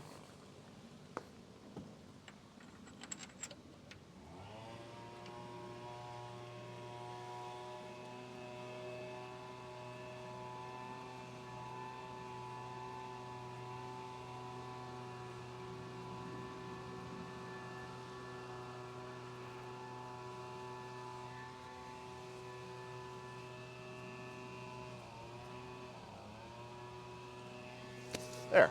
So that side is done. Just need to torque this down to 118 foot-pounds, but let's do the intake cam next.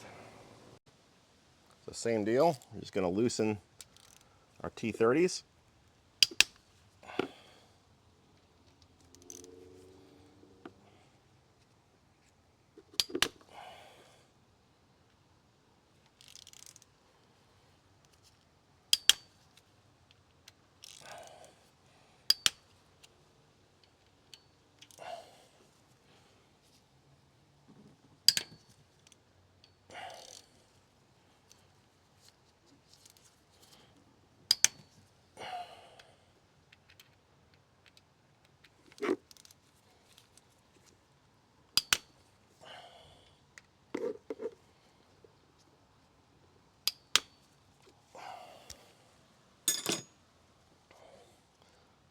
And we'll slowly just back these out a little bit.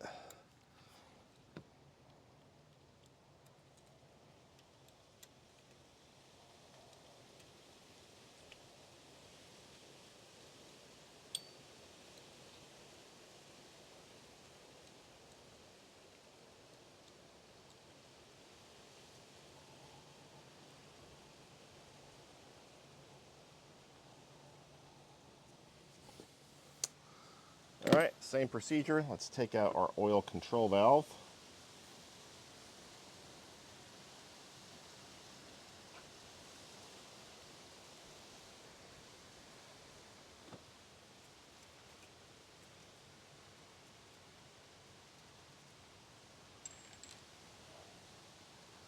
Stick this on the bench.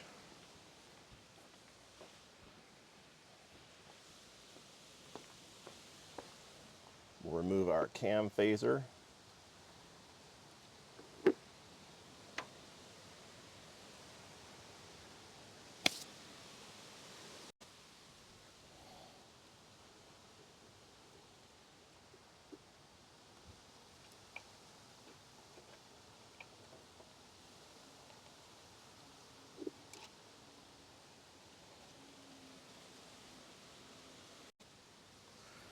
We'll spin these bearing cap bolts off the rest by hand. And we'll lift the cam out just like we did the other side.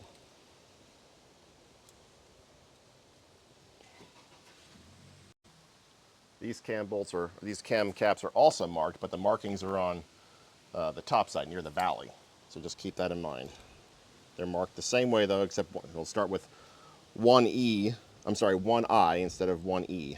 And again, the arrow faces forward. It's really not that difficult, guys. Just keep track of how things come off and put them back together exactly the same way.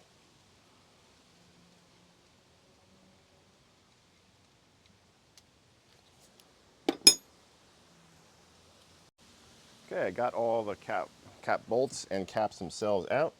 Now we just lift the cam out.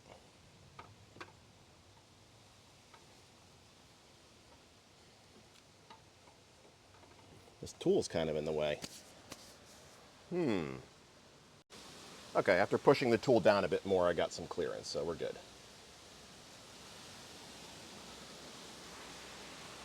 This cam also appears to be undamaged, but we'll take it over the bench and look at it more carefully. Yeah, this intake cam also appears to be undamaged, thankfully. Cool. All right, let me go grab the lifters and the rockers just like I did on the other side. Oh, we got a bad one. So this one here, see how sloppy that is? Compared to a good one. Also a tiny bit sloppy, but not nearly as bad. Now, I think we got this in time. It hasn't wiped out the cam lobe yet, but it probably would have in short order. Let me get the rest of them. Okay, the other ones are fine. So on this side, we just got this one that's bad. And thankfully, we got it in time. Let me go grab the lifters. Got all the lifters out. I don't see any obvious problems with them. They're all pretty much the same height, so none of them are collapsed. So it looks like on this side, the only problem we have is that failed rocker arm. All right, just like the other side, we're going to put in new lifters. One.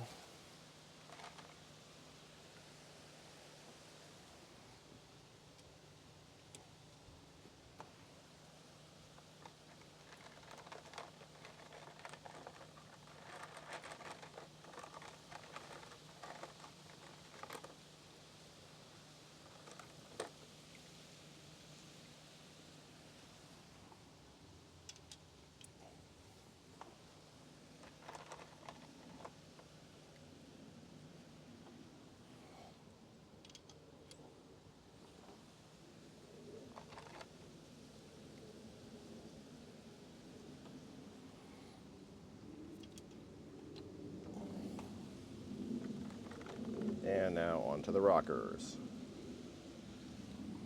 And I feel the rain coming. Fantastic.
Same deal as the other side.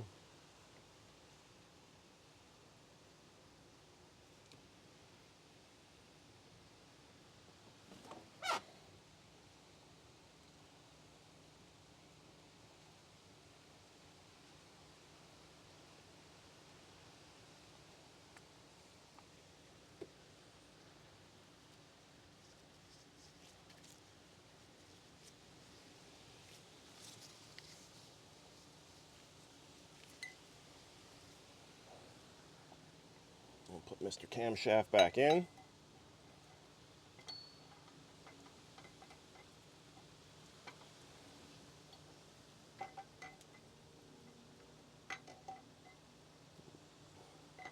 Make sure your bolt holes are here and here facing up. Make sure the rockers are still in position. They are. Now we can put our cam bearings back on. While this phaser is off, good idea to make sure this oil galley bolt is tight, because sometimes those have a tendency to walk out and vibrate loose and leak oil, or lose oil pressure. I checked that one. That one's good though. All the cam bolts are finger tight. Let's snug them up a little bit beyond finger tight, but I'm not torquing them.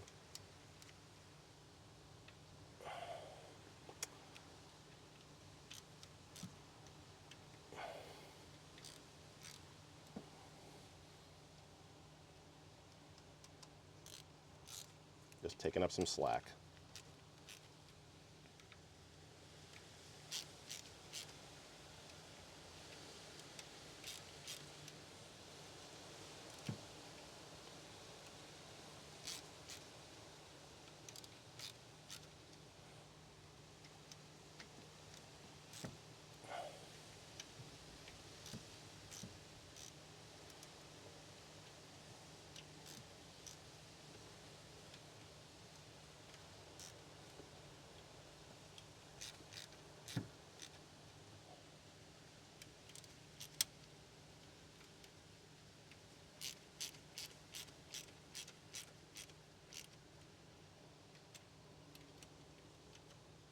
All right, they're snug. Let's get our torque wrench, and again, 89 inch-pounds.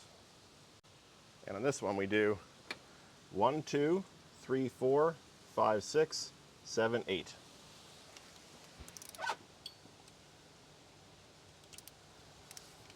Oh, apparently I missed snugging that one down.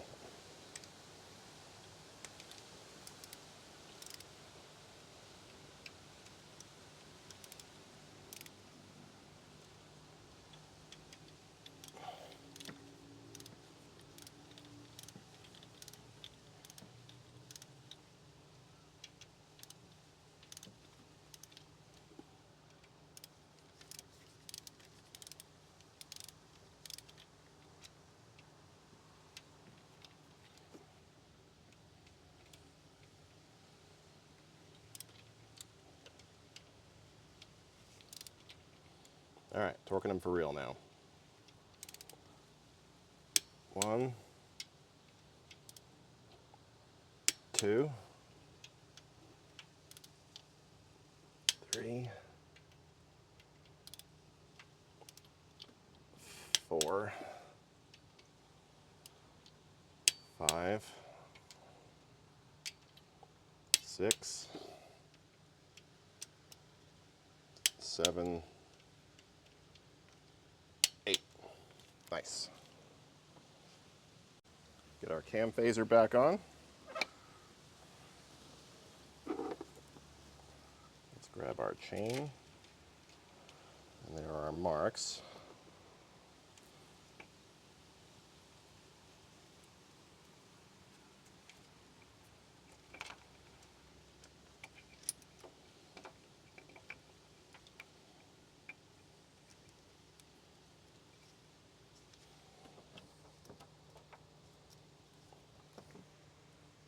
Okay, that's good.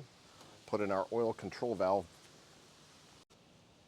Just do finger tight for now.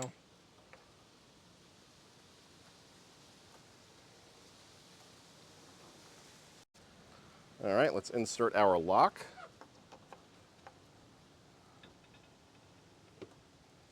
We may have to jiggle the cams to get it in there.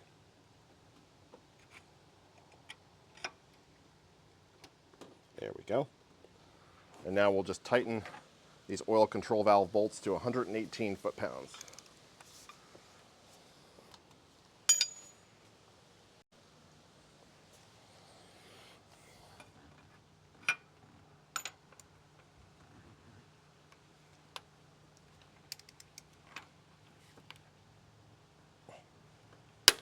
One.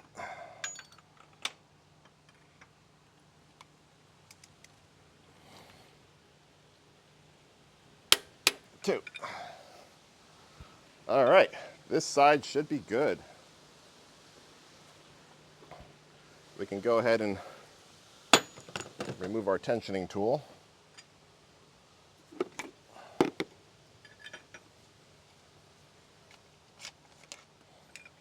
And we can see that our chain has some tension back. Cool. I do want to draw your attention to the other oil galley bolt for the exhaust side. A little bit more difficult to get to, especially with that tool in place, but it is possible. I did look at this one, I did test it, it is tight, so we're just gonna leave that alone. No need to touch those. I'm gonna move on to the driver's side of the vehicle. I'm gonna skip over some stuff just because a lot of this is gonna get repetitive. The one piece I will show you is how to get the tension off of this chain. It's a different procedure, different tool too. So you're gonna grab the guy that says left side, writing facing up. You're going to need this little poker bit thingy tool, and you're going to need the 10200A-1. And the tensioner is actually right down here. There's a little hole that you have to stick this little bad boy into to release the tension on the chain. So yeah, we'll get started with that. All right, just like the other side, let's get our cam phaser lock in place with the one that stays, the lock that says left on it.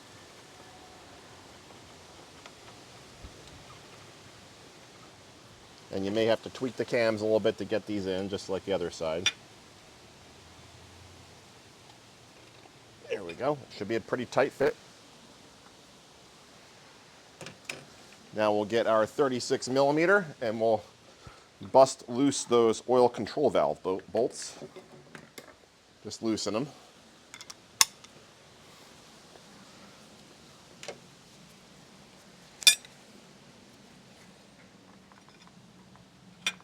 Just like the other side. Okay, that's loose. And we'll do this one down here.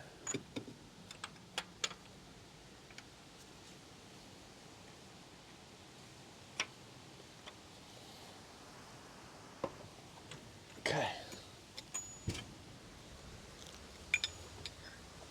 Those are loose. Quick little tip though. It doesn't come this way, but I think it's a great idea to tie these together with a cord, just in case, God forbid, you know, your finger slips out of this ring and it drops down into the motor. At least you have a prayer of fishing it out if you have a string tied to it. So, it doesn't come that way, but I think it's probably just a great idea, honestly. Now, this bad boy here, it's going to be really difficult for you guys to see. And you might need to look at some other YouTube videos. As much as I hate to recommend it, there are probably better ones that show this.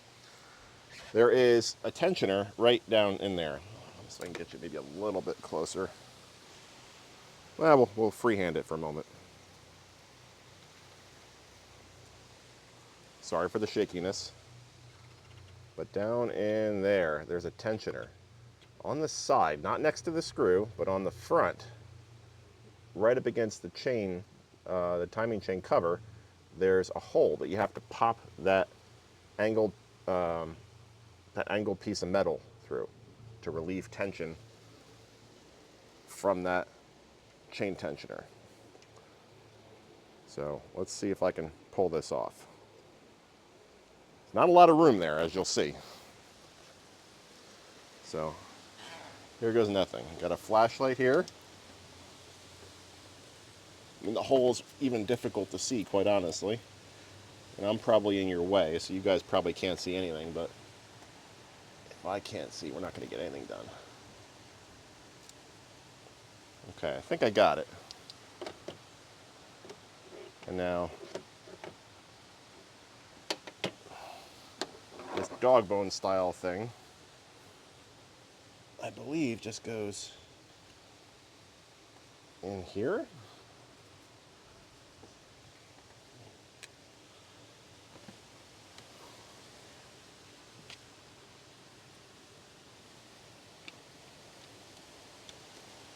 That doesn't seem to be working. Let me get at this for a minute. All right, I'm kind of at my wit's end with this thing. I've been messing with it for a while. I I was able to get this pin in there. I did have to grind it down ever so slightly on the bench to be able to turn it and fit in that groove. And I can get the timing chain retracted, but the problem is it slips off this tool right here, and also the tool slips. So like, I don't really know. That makes me a little nervous, honestly. I mean, if this thing doesn't stay retracted, then how can I reliably remove these cams without it popping out? I don't know. Maybe I just have to go for it. Hope for the best, right? I think what I might do is, instead of removing the phasers completely, I think I might just pull them like this way, just to keep some tension on that chain. I don't know. Does anybody else ever have this problem? I'm kind of curious now. Got both oil control valve bolts loose. This is 4, 3. 3 is intake, 4 is exhaust. I'm going to stick these on the bench. And let's see if we can just slide these phasers forward ever so slightly and work on the cam like that, without even disturbing any of that. So let's see if we can just kind of work these forward a little bit. Might need to tweak the cam a little bit with a wrench.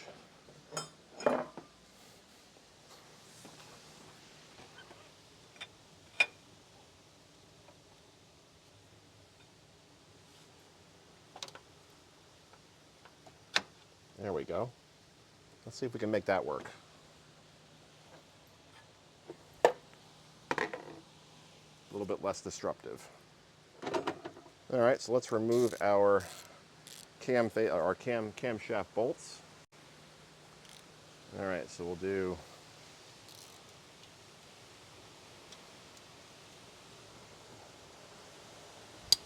one. Well, you guys can count. You don't need to hear me do it.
It looks like I have a visitor.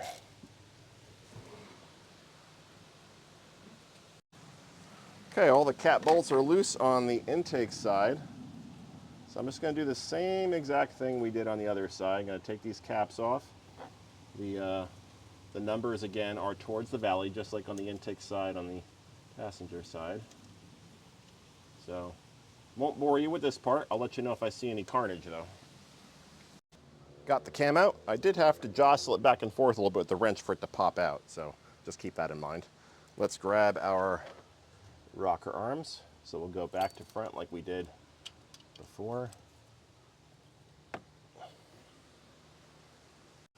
Got all the rockers and lifters out on this side. Everything looked fine on the intake side. So let's go ahead and we'll put the new parts in.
Got everything all assembly lubed up here.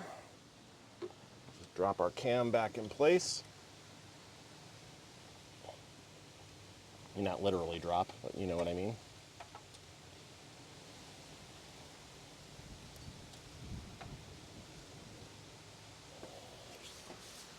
I moved the cam to a neutral position so we can tighten it down a little bit easier. Got the intake cam bolts just snugged down. Now we'll torque them in.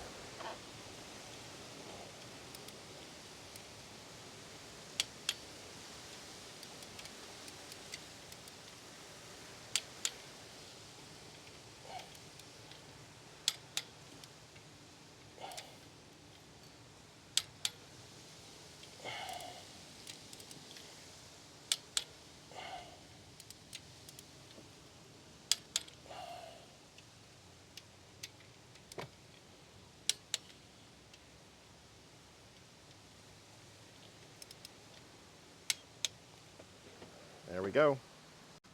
Just make sure our cam moves freely. Yeah, she's fine. Those holes need to be aiming up anyway, so.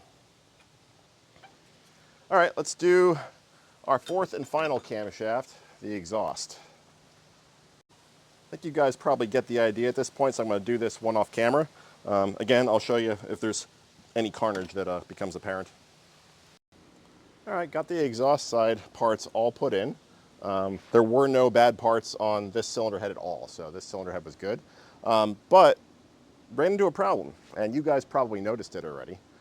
I had an extra lifter and rocker arm. I know I ordered 24 of each. I know I counted 24 boxes of each. So guess what?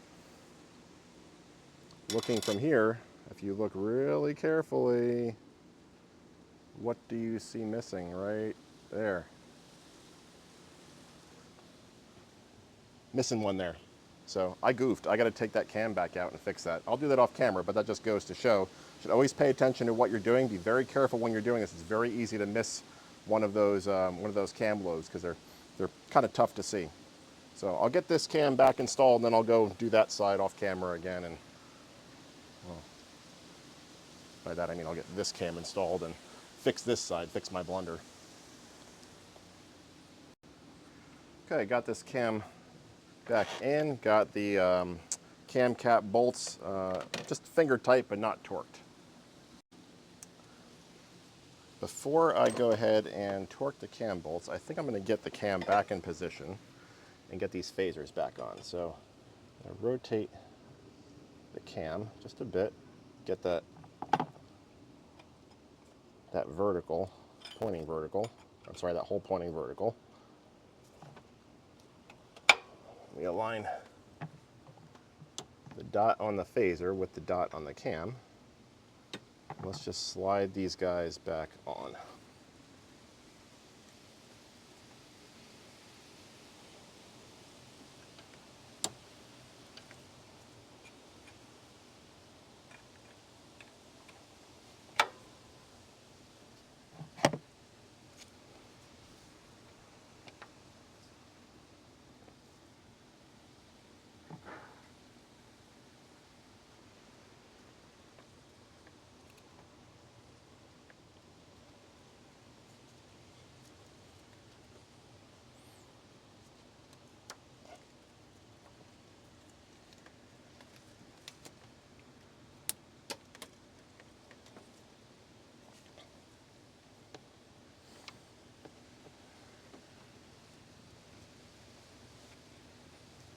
We're a little bit off.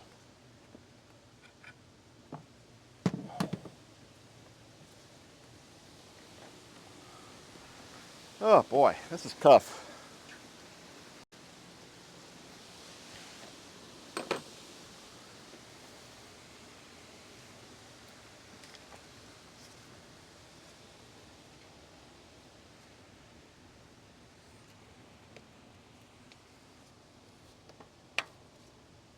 Okay, I think that exhaust cam is on.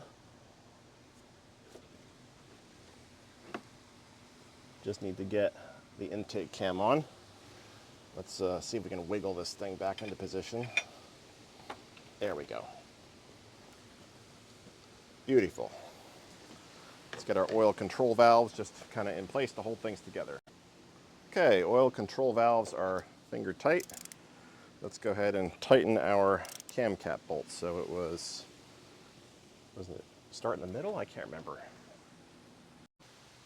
Yeah, it's start in the middle. Again, 89 inch-pounds. 1,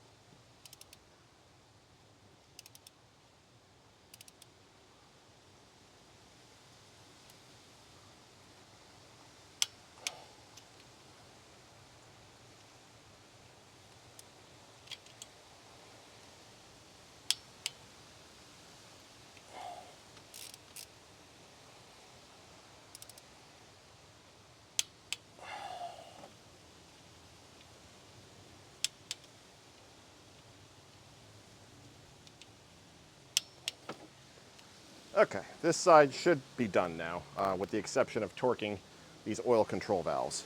Let's go ahead and just make sure I didn't miss anything else, because that was a little scary that I just missed an entire valve there. So I'm just making sure there's a lifter and a rocker in every single hole. And I am seeing that on this side. So hopefully we're okay now.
All right, I fixed my goof up, got everything back together.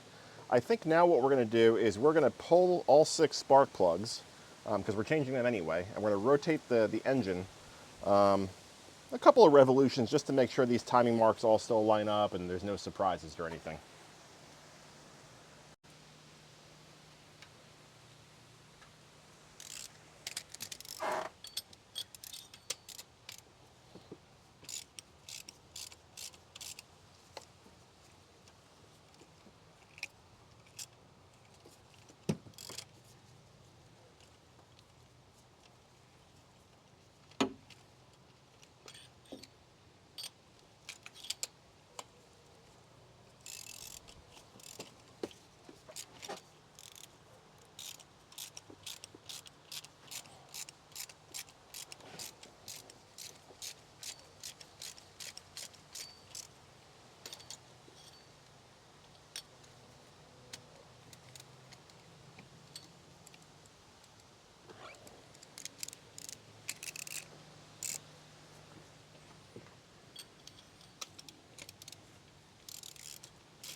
A little bit of Earl in there.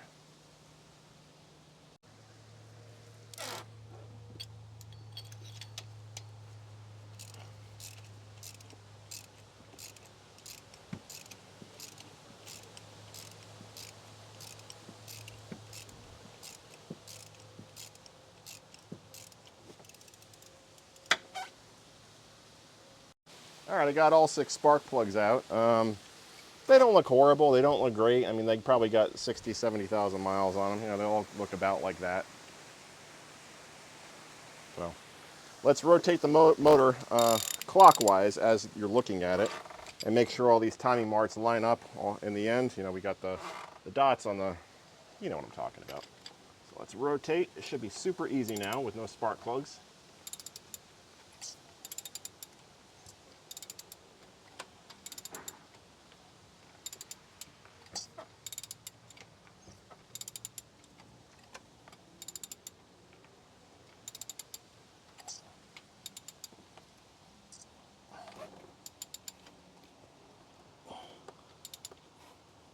Does seem pretty easy. As expected, we got our arrows aimed at each other. That's good. Our cam holes are vertical.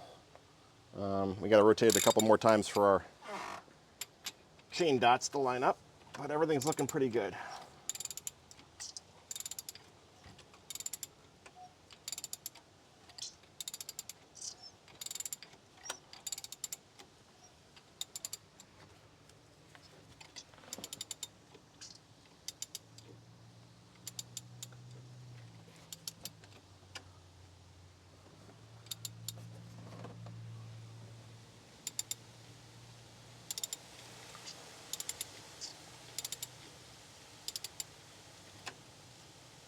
I think there's something wrong with this tensioner on this side. She's sticking.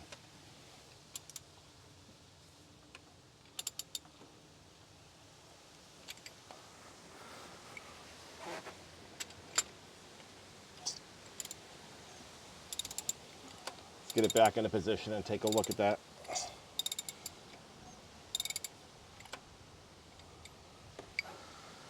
Oh boy, nothing's ever easy.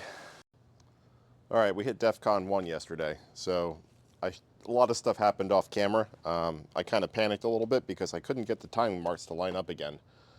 To this point, I still don't know what happened. I'm not sure what happened. The motor seemed to rotate. Looking at the last video clip I took, it looked like it rotated freely, at least 1 revolution, but then it started to get stuck.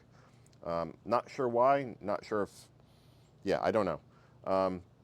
What I ended up doing was I ended up getting the engine at top dead center because I just kind of assumed that it must have skipped time somehow. Maybe when the chain came off the sprocket, it came off the, I don't know. I'm not really sure.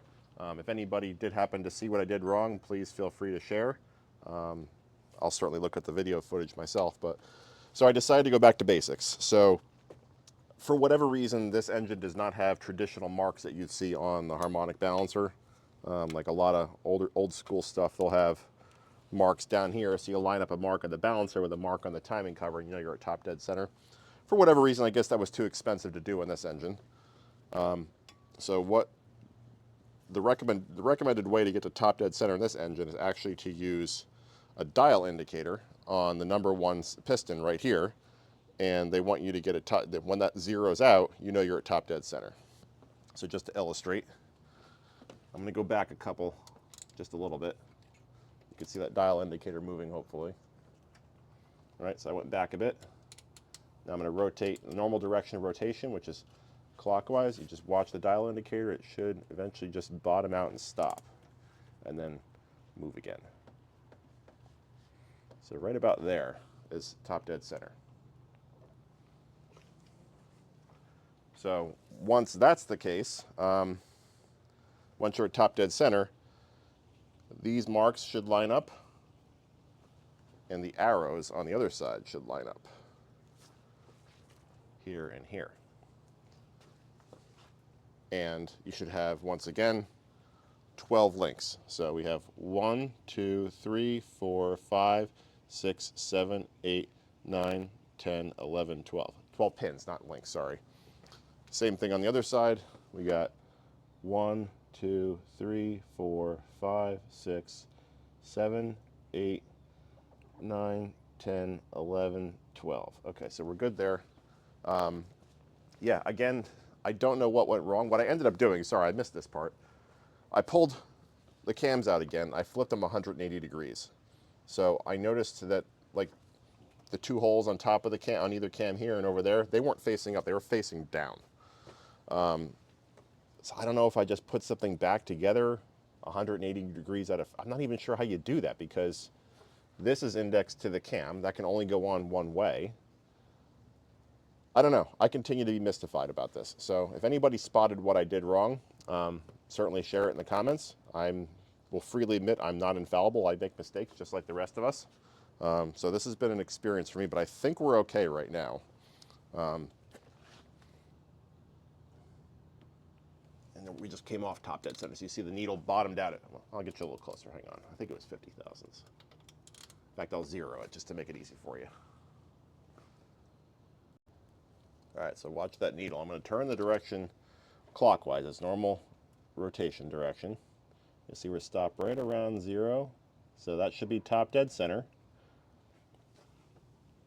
And if I keep going, watch, the needle should go back the other direction. See, like that? So that means we just passed top dead center.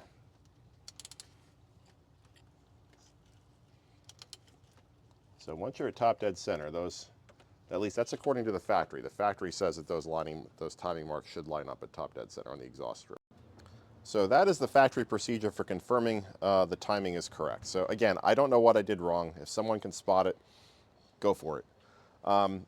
Now, just to make sure, and while I was here, to make sure I didn't damage the motor by trying to turn it over when the timing was wrong, I did a leak down test on all 6 cylinders. So I used, let me see if I can find the leak down tester that I used. They don't make it anymore. It's an older unit, but it does work. I did have to use an adapter from my compression gauge kit to hook it up to this motor because these threads were too big for the spark plug hole. But this is what it looks like. So you send 100 psi of shop air through there, and whatever this needle reads on the right side is the percentage of leak down that you have. Leak down is how much, the percentage of gases that leak out of the cylinder.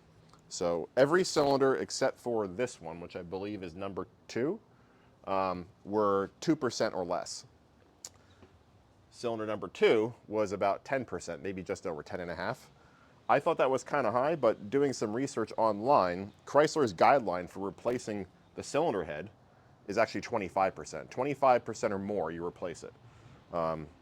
And I confirmed that the leakage that I did here was actually coming out the exhaust. There's a little bit coming out of this spark plug hole here because this exhaust valve was open, but you could hear it out the exhaust. You could hear it coming out this spark plug too, because again, all the plugs are out. So yeah, we have a little bit of leakage on one of the 2 exhaust valves on this cylinder. So again, it's not reason enough to tear into the cylinder head or tear the engine apart, but it's definitely something to keep an eye on, but obviously difficult to keep an eye on with this stupid intake draping over this side of the engine. So yeah, so at least I confirmed that none of the valves were damaged by trying to bar the engine over. If we had damaged some valves, the leak down numbers would be crazy high. They'd probably be off the charts. Yeah, they may not even hold any air. So none of the valves were bent. But yeah, bottom line is if something doesn't feel right when you're rotating the motor, stop, don't force it. So I think we're good here. Top dead center, these marks line up, these marks line up. I guess ignore my paint marks. Hopefully we did it right, fingers crossed. If it put it back together and it blows up, you guys will see it live. So enough yakking about timing and the timing chain. Let's move on to the oil filter adapter.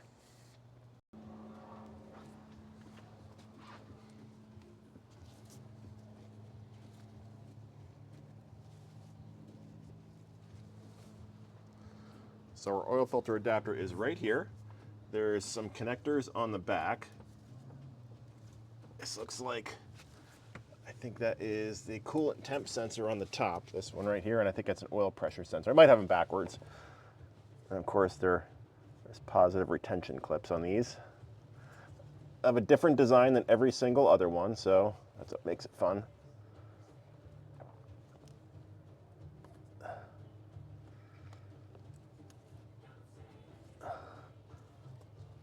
Okay, so this one, it looks like you have to press down the tab to pull up the red, and then you can take out the connector. One on the bottom I can't even see, so that'll be fun. I wonder if I could hop in here. You guys can't see either. That other connector is really tough to get to, so I think I'm going to do is unbolt the coolers, the oil filter adapter, to hopefully give me some room unhook it. So I believe these are just 8mm. Oh no, they're Torx. Yeah, they're external Torx. All right, they're external Torx size 8.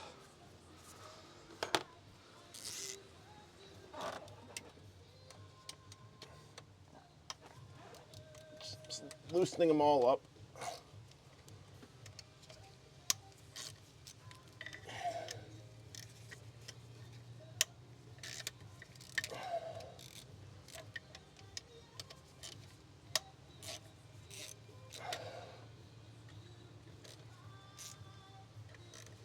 All right, they're all loose now.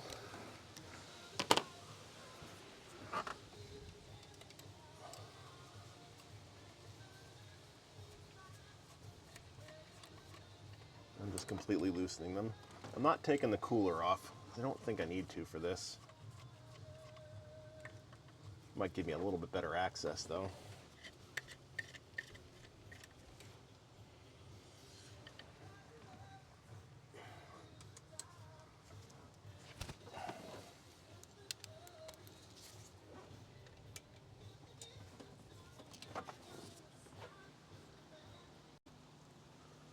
All right, so probably have to delete that last clip. So got the oil cooler all cleared off here. I got this top electrical connector off. You have to push in this black tab, pull out the red retaining clip, and then push in the black tab again to remove it. Interesting. I've started removing the bolts around the edge. Those are external Torx size 8. So I'm just loosening all those up right now.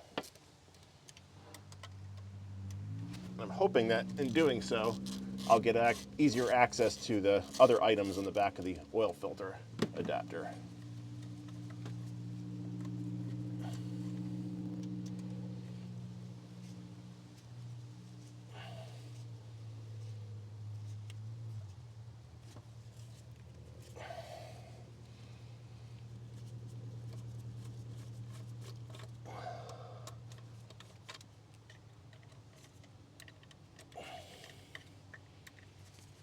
All right, all the bolts should be loose.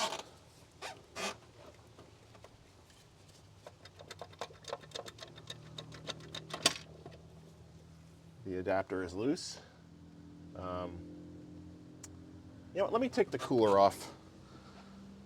Do I want to take the cooler off? Because you guys probably can't see it, but there's a coolant hose in the bottom, and there is another sensor. It looks like an oil pressure sensor. So I'm trying to get easier access to those because they don't look really that fun to get to. Can I lift this up at all? Yeah, I can. Cool. So let me get a pair of pliers for that coolant hose and see if I can move that out of the way. I was able to remove that move that coolant hose back or clamp back by just using a pair of these long nose, needle nose pliers. I tipped it up and to the right, got the clip compressed and just slid it back. So now we just got to remove that hose.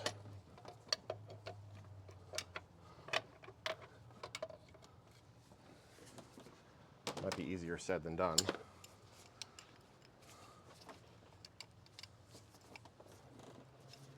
I'm gonna get back there and grab it with a pair of pliers and just wiggle a little bit.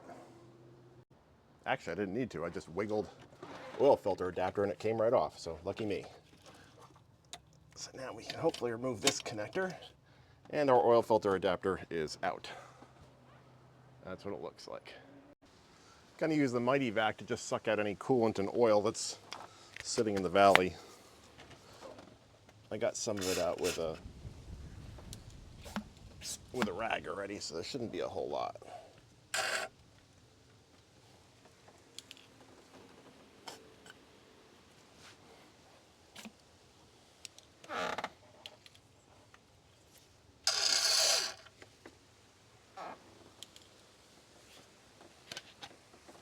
You get the idea.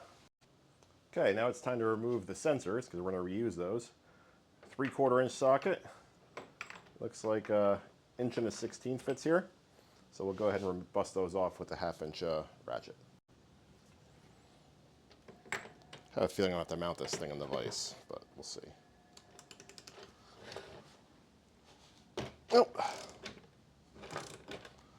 He's coming off.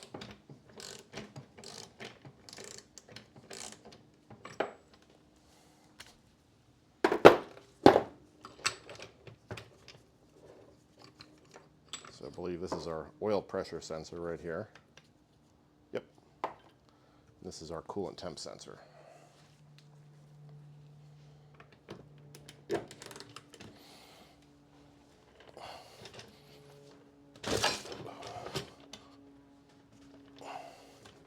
Yeah, I think we're going to need to put this in the vise for this one. Have it loosely clamped in there by the oil cooler. We'll try this again. There we go. That one was in there good.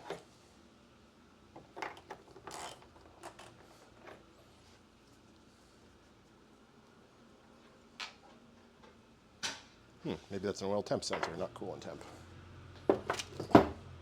The reason I say that is they're both covered in oil. All right, so the rest of this thing is now garbage. So we'll put it in the garbage pail. Let's get the new one. Got the new oil filter adapter very lightly clamped in the vise here. We're going to tighten the oil pressure sensor, which is this one, to 17 foot-pounds. That's according to the manual. I'm going to apply some of this Permatex thread seal into the threads first. All right, so we'll thread this bad boy in here.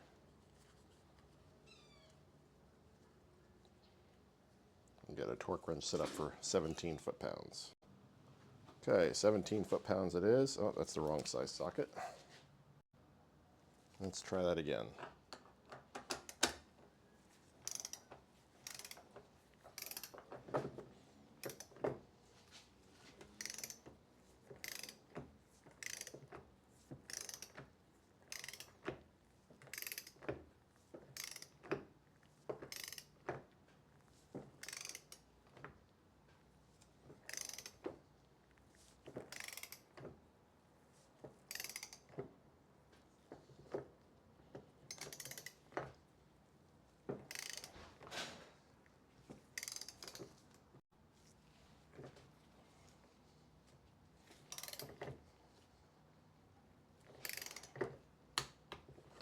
$17. Okay, do the same thing for the oil temp sensor, which is this one. And this is 22 foot-pounds.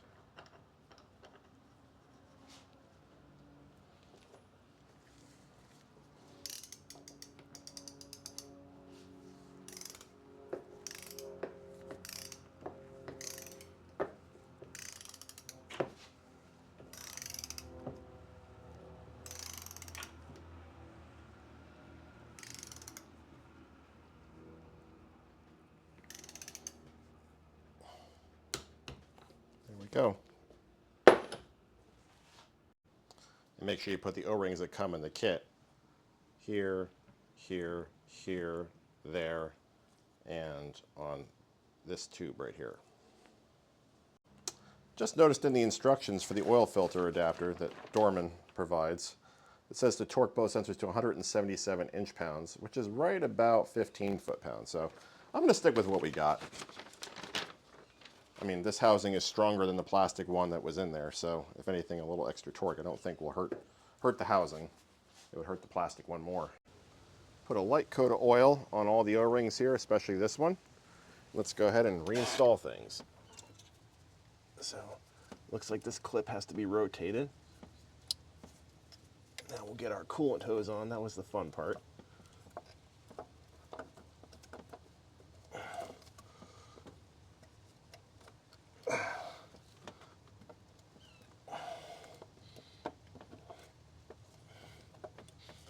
Okay, that's on.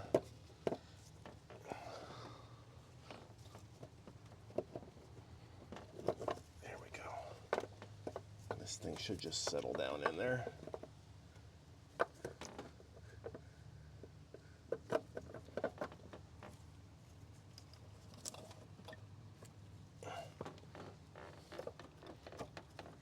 There we go. Now we just got to install the fasteners for it. And also move that clamp for for the coolant clamp for the coolant hose in the back. Okay, I got that coolant hose clamp back on all the way. Ended up using these angled needle nose and went in it from the back. It was a little bit easier that way. Got the oil temperature sensor all hooked up. Now we're just going to bolt this thing in place. All right, time to install the new bolts that come with the kit. Just going to drop them in each of the holes. 1, 2, 3,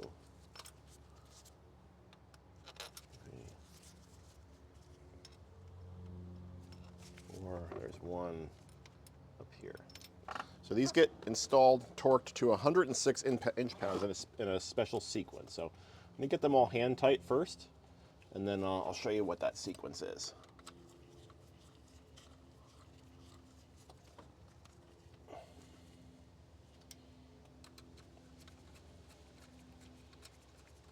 Don't really know how important it is, but if they specify a sequence, probably best to follow it.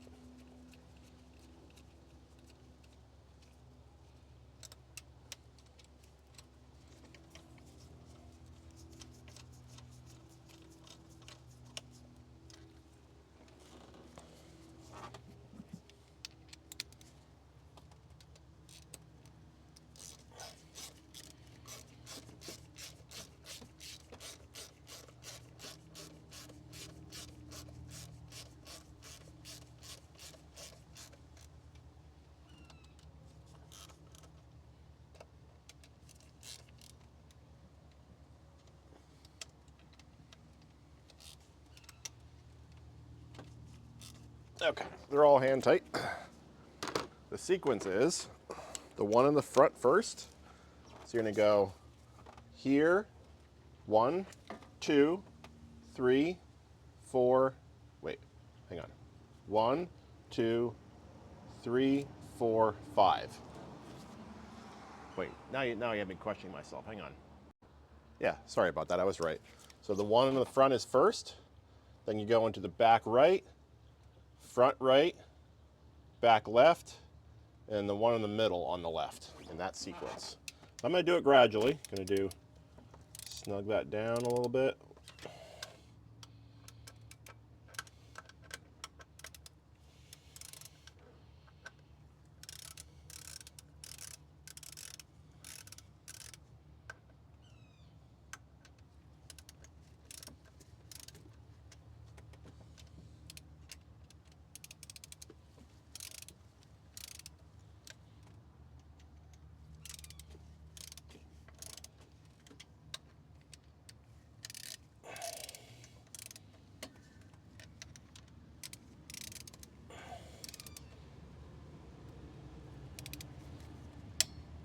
Okay.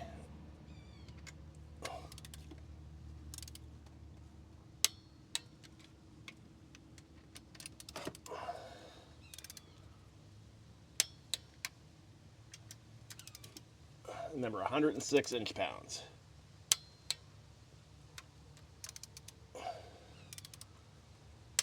Let's go back one more time and check.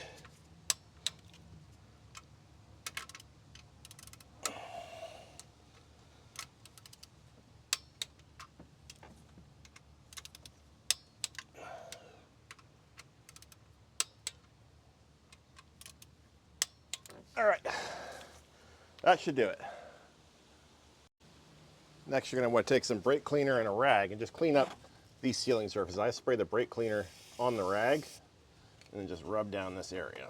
Let's get all the grease and dirt and anything else. And you want to wipe away from the intake runners if you see any dirt. So you just don't want it going into those intake ports. Got our new seals just fitted to these intake ports. They came in that Felpro set. They seem to stay in there quite nicely, so don't have to worry about them falling out. Then we'll just place this back on top of the open ports very carefully.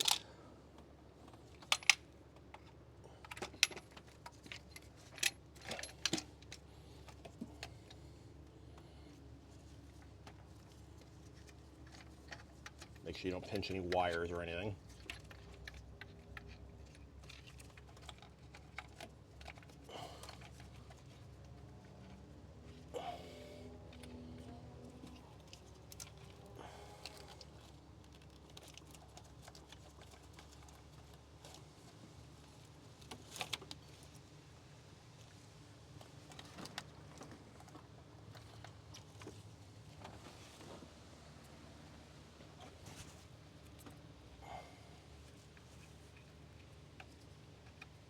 I'm just going to run these in by hand, but they do have to be torqued to a specified sequence.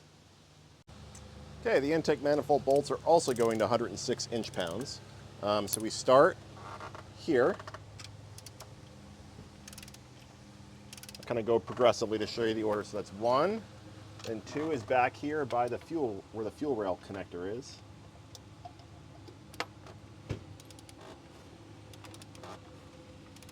2. Then we'll bump over to 3 over here.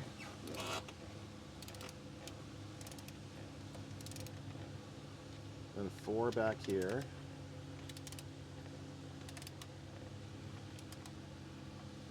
And 5 is over here.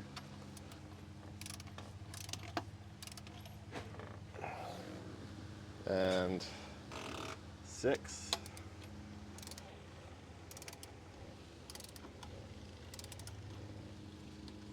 And 7. And then 8 is right up here in front. So let's do that again. Do 1. This time we'll go to 106.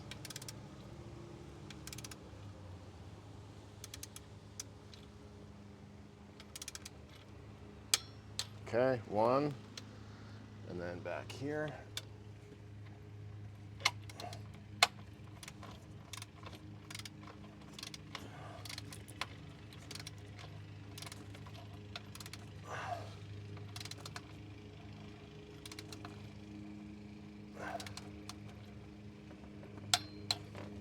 Okay, then we bounce over to here.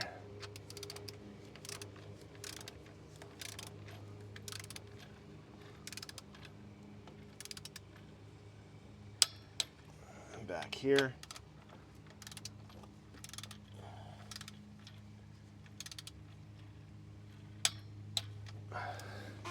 And 5 is over here. I'll show you guys the picture of what I'm looking at.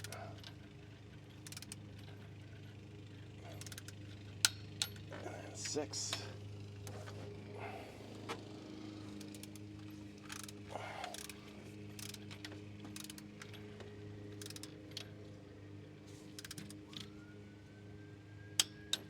And then 7.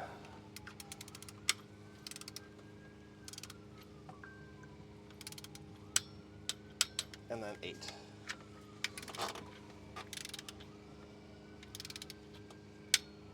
There we go. Lower intake is now installed. And that's the picture I was just looking at. Whoop, too far.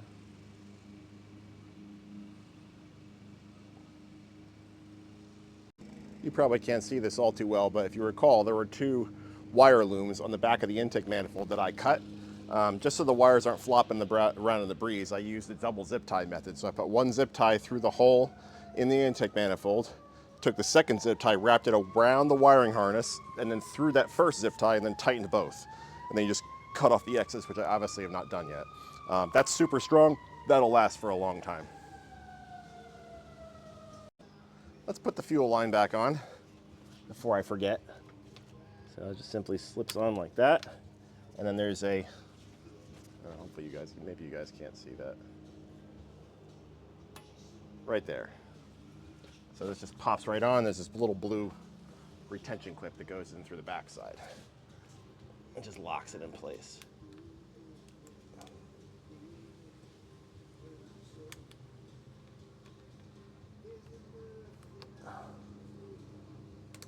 There we go. Fuel line's on. Time to put our new plugs in. So I'm just using Champions, probably the same thing as the factory plug. I'm going to throw a little bit of anti-seize on the threads of each one. These get torqued to 13 foot-pounds, not too much. Just go like that, just to make it a little bit easier for the next girl or guy, whoever happens to work on this thing.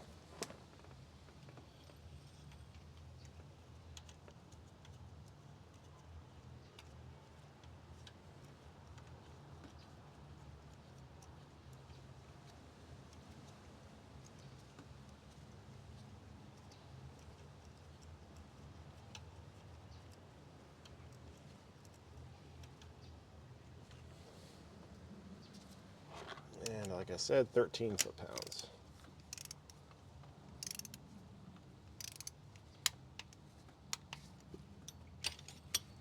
Definitely recommend using an extension with one of these little collars on there that locks the socket. I've seen more times than I can count. You know, this will stay on the plug socket will stay on the plug, but the extension will come out, and you have a heck of a time dealing with that. So I like using locking extensions for this type of stuff. A bit of anti-seize. All right, you guys get the idea. Just do this 5 more times. Almost forgot, it's a good idea to use some of this dielectric tune-up grease.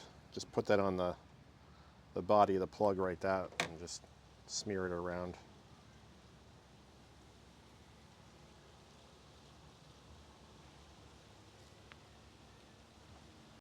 I think it's time to start putting our valve covers back on, so let's flip this over, put a gasket on. I think it only goes on one way, and I think the gaskets only fit one side. So I think it goes on like this.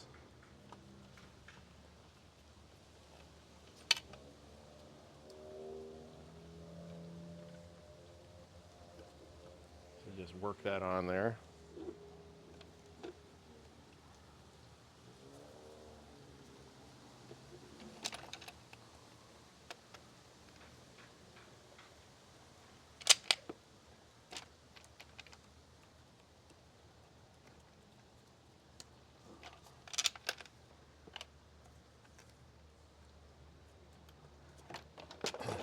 Cool.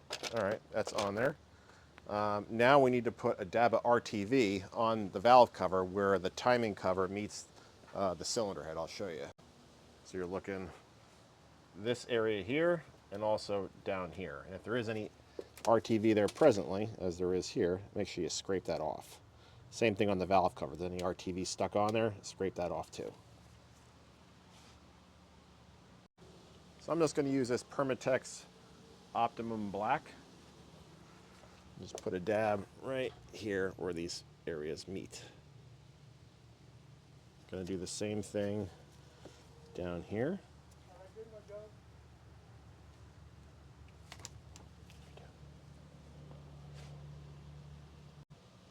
The engine's been sitting a while. Now is a great time to put some assembly lube on the cams, just prior to startup so things don't run dry.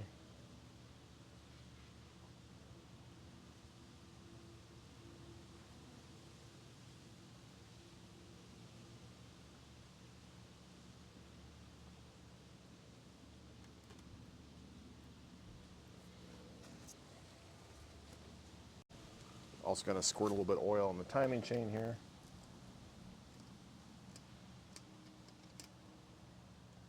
I think we're okay everywhere else. All right, now the fun begins. Let's see if we can fit this thing on here. Oh, it's probably also a good idea to lube up these spark plug tube seals as well. I'm going to do that real quick. All right, just took care of that with a little bit of clean engine oil. Let's flip this thing over. Man, I hope this thing is timed right because I really don't want to have to pull this apart again.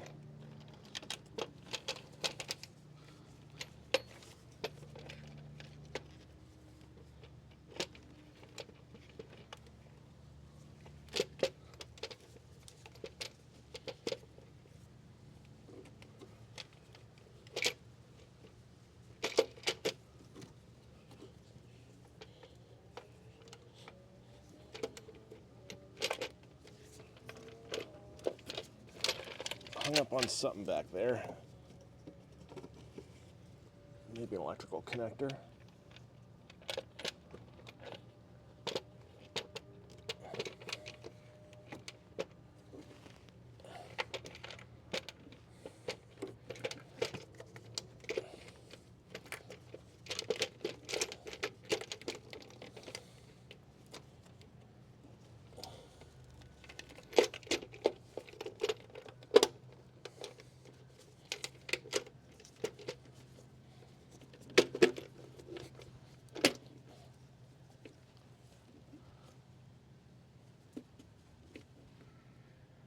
All right, folks, I think that does it. Let's get these bolts started. Okay, I got all those bolts just snugged down, not torqued. Next step is to torque them. There's probably a sequence for it and probably a special torque number I got to look at. Couldn't find a sequence anywhere, but they are 106 inch-pounds. So we'll just go, corner to corner and work our way in. So this should still be set at, 106 inch-pounds. I'll move over to here.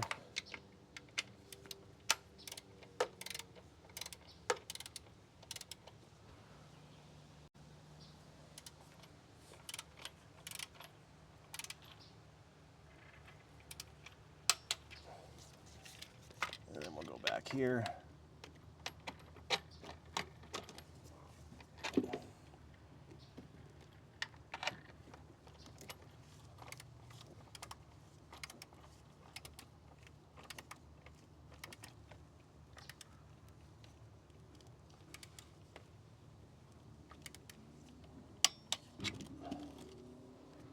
I'll bump up to here.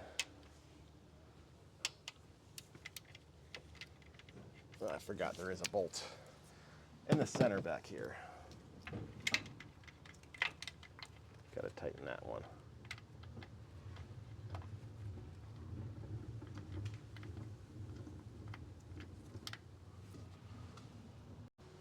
Okay, got this one snug. Just don't forget about it. Can't see it, so out of sight, out of mind, right?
There we go.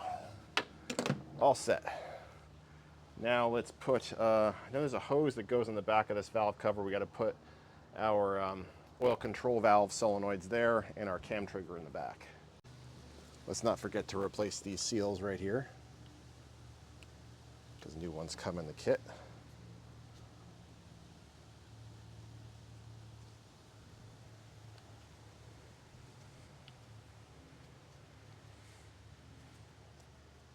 I could have done these before, but it's easy enough to do on the vehicle. Not much to it.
Just putting these back in their marked locations.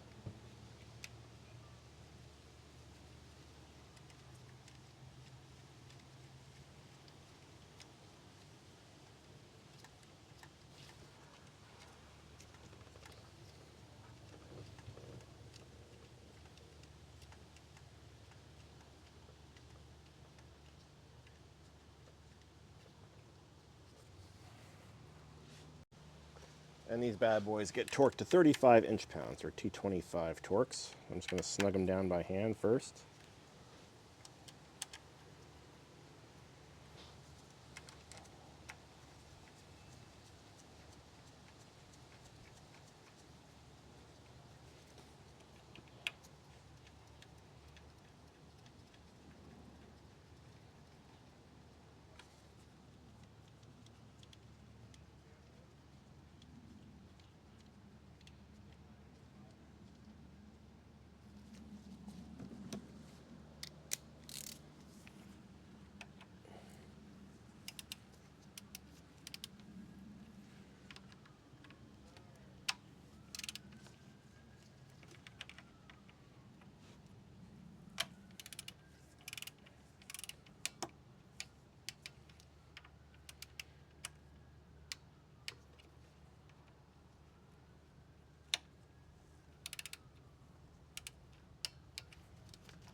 This bottom one we'll get with that angled Torx bit.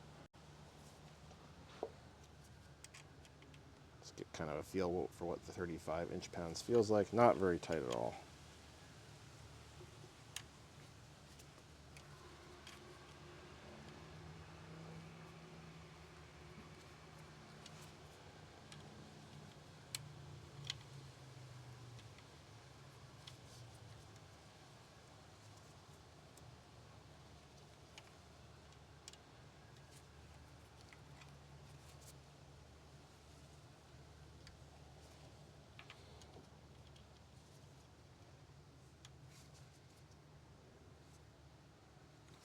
Okay, that should do it. Now we have to reinstall our camshaft position sensor.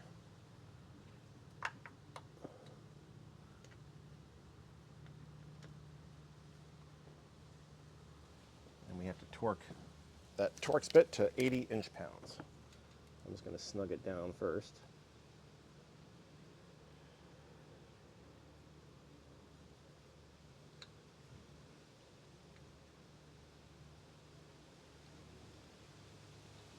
And 80 inch-pounds.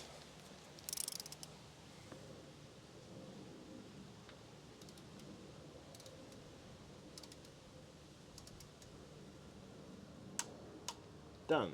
Let's put our sensor connector back on before I forget. What's next? Do we do plug wires? That seems reasonable, right? Plug wires, I mean coils. And remember, we're putting brand new coils on this side because I don't want to deal with ever having to need to take off this intake again. And these get torqued to 71 inch-pounds. We'll just get all three of them in there snug first.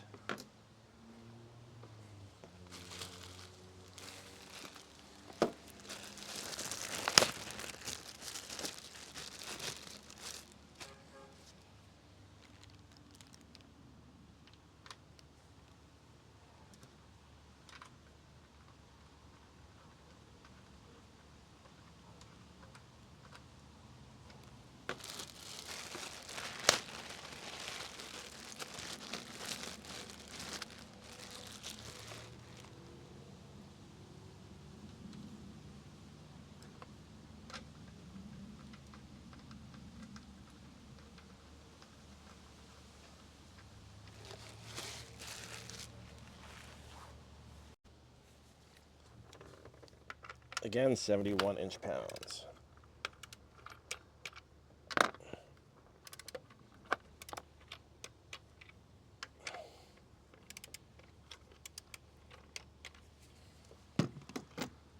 Should be able to reconnect our spark plug wires.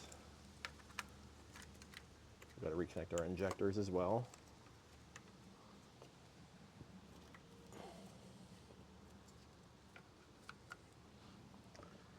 What else on this side? That might be it.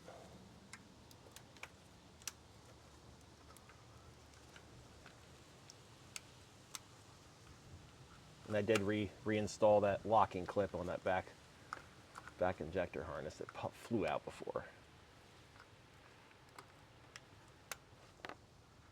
We'll push these down. Okay, I think we're good there. I got to hook up that hose in the back. I think this is the one that just goes to the air box, if I recall.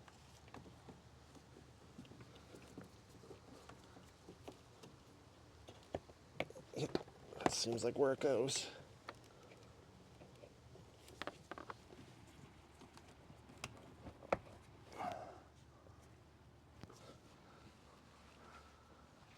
Got to reconnect our these guys here. Where's the harness for that?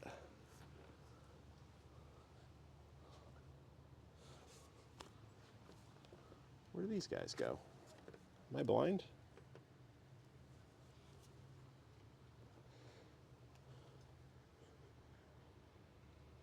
Maybe it comes from the other side? Yeah, I probably just shoved it out of the way. Get these all hooked back up.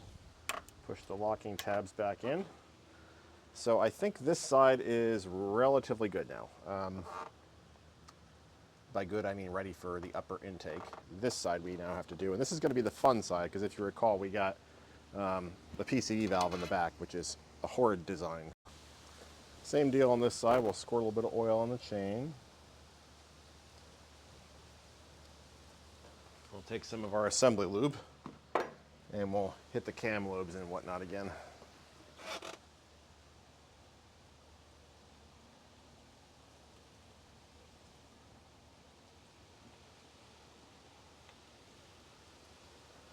You guys let me know if I miss one. We're going to dump this oil pretty quickly after we run it, if it runs. I know, I feel very confident, don't I? I do have some oil to flush it out with, so we don't need to worry about being, you know, crazy clean. We should be as clean as we can, obviously, but if we get some oil somewhere, it's not going to be the end of the, if we get some little bit of dirt in the oil, it's not going to be the end of the world, because this oil is going to go bye-bye. So I'm just oiling up those spark plug tubes, the gaskets, I mean. We'll do the actual tubes right here.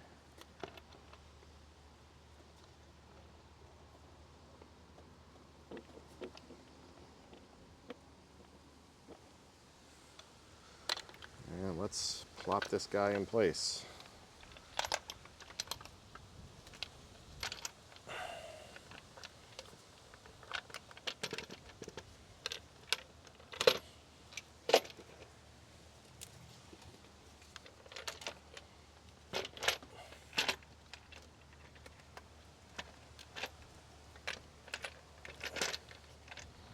And we got to put some RTV on the front too. I just want to get it in place because this one's a bit of a...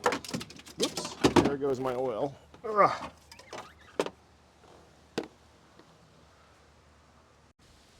All right, got the valve cover just sitting there. Let's pull it up a little bit and put some of this RTV on the mating surface where the timing cover meets up with the cylinder head, or the cylinder head cover.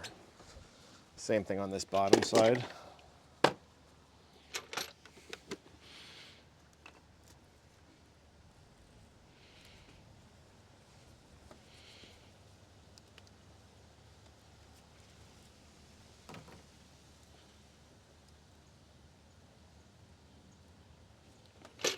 Got it. Let's just get these bolts hand tight. They're 8mm.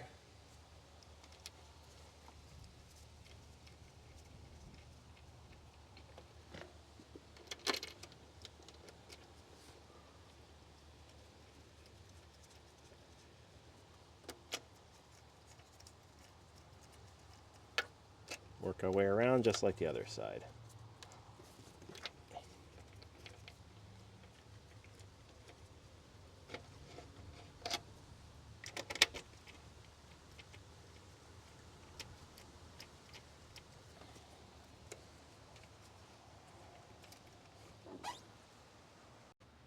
Got them all snug. And just like the other side, 106 inch-pounds. All right, got the valve cover all torqued in. Now I'm going to install the variable valve timing oil control valve solenoids and also the cam position sensor, just like I did on the other side. I'll save you guys the hassle of watching me do it twice, but you get the idea. Actually going to hold off on the cam position sensor until I get the PCV valve in. This is the new one. Just because it's going to be a bit of a pain in the neck to reach around it, I just want to have as clear access as I can to this thing. Again, 2T25 Torx. I'm going to try a little ratchet that I got here. I know I used one of those 1/4 inch combination wrenches. I'm going to try this little thing to see if this helps. If it does, I'll leave a link in the description. All right, I've outsourced the problem to a neighbor friend of mine who has smaller hands, so hopefully... Oh, no. Everybody heard that, I hope. He dropped it. I relieved my friend of his duties and ended up just using a stubby 1/4 inch, well, not stubby, a short 1/4 inch ratchet with a flex head on it. I think Gear Wrench makes this thing with a T30. This actually helped a lot. So it wasn't fun, but it wasn't horrible either. All right, so now we got to put our crank trigger, I'm sorry, camshaft trigger back in place.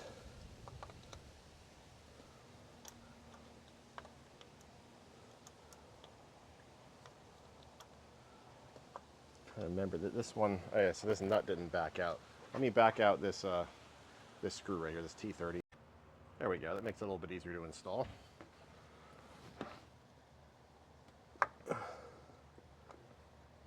There we go. And we'll just tighten that boy back down. Okay, got that all torqued. I'm going to put the hose on the PCV before we go and hook up that camshaft position sensor wiring harness. Let's do, what do you want to do next? Let's do the coils on this side. Pick the 3 best looking coils.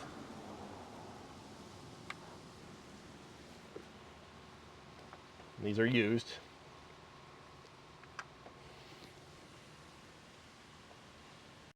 All right, I made a little progress off camera. Got the upper intake just kind of situated there. Now we have to tighten the upper intake bolts to 89 inch-pounds in a special sequence, and I'll show it to you on the computer if I can find it. So that one all the way in the back goes first. So 1, 2, 3, 4, 5, 6, 7 in that order. So I'll do that off camera. All right, guys, so I'm going to go in the vehicle. I'm going to put my foot on the brake. I'm going to floor the gas and crank it a bunch of times to get oil flowing through the system. That should prevent the engine from starting. Stand back, everybody.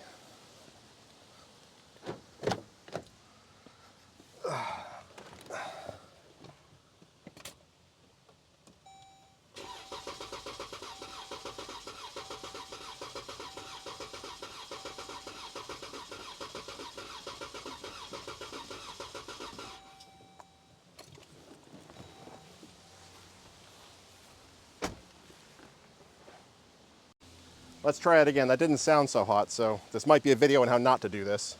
You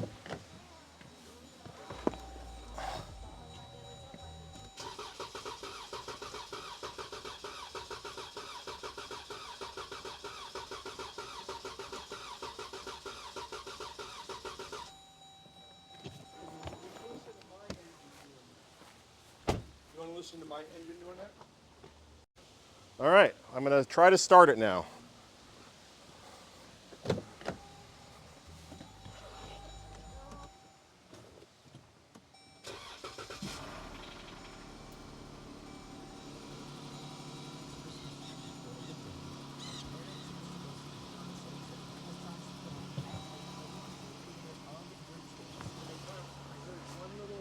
It's running. We got a check engine light, but that's not too surprising. I heard a little click. Doesn't sound so hard. Doesn't sound so horrible.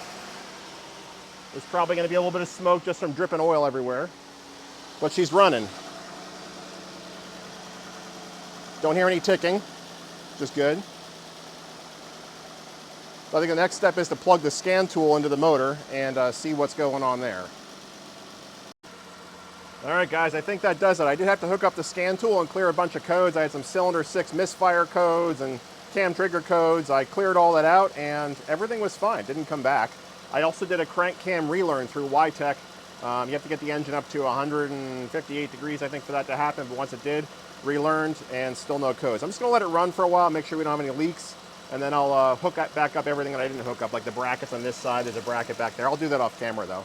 Anyway, this is partially a video on how to do this and how not to do this. But if you screw up while you're doing it, at least you know how to recover. You use that dial indicator on the #1 cylinder, and you line up your timing marks. So anyway, hope you found this video helpful. If you did, please subscribe. Stay safe. Thanks for watching, everybody. Sorry, the beer's kicking in.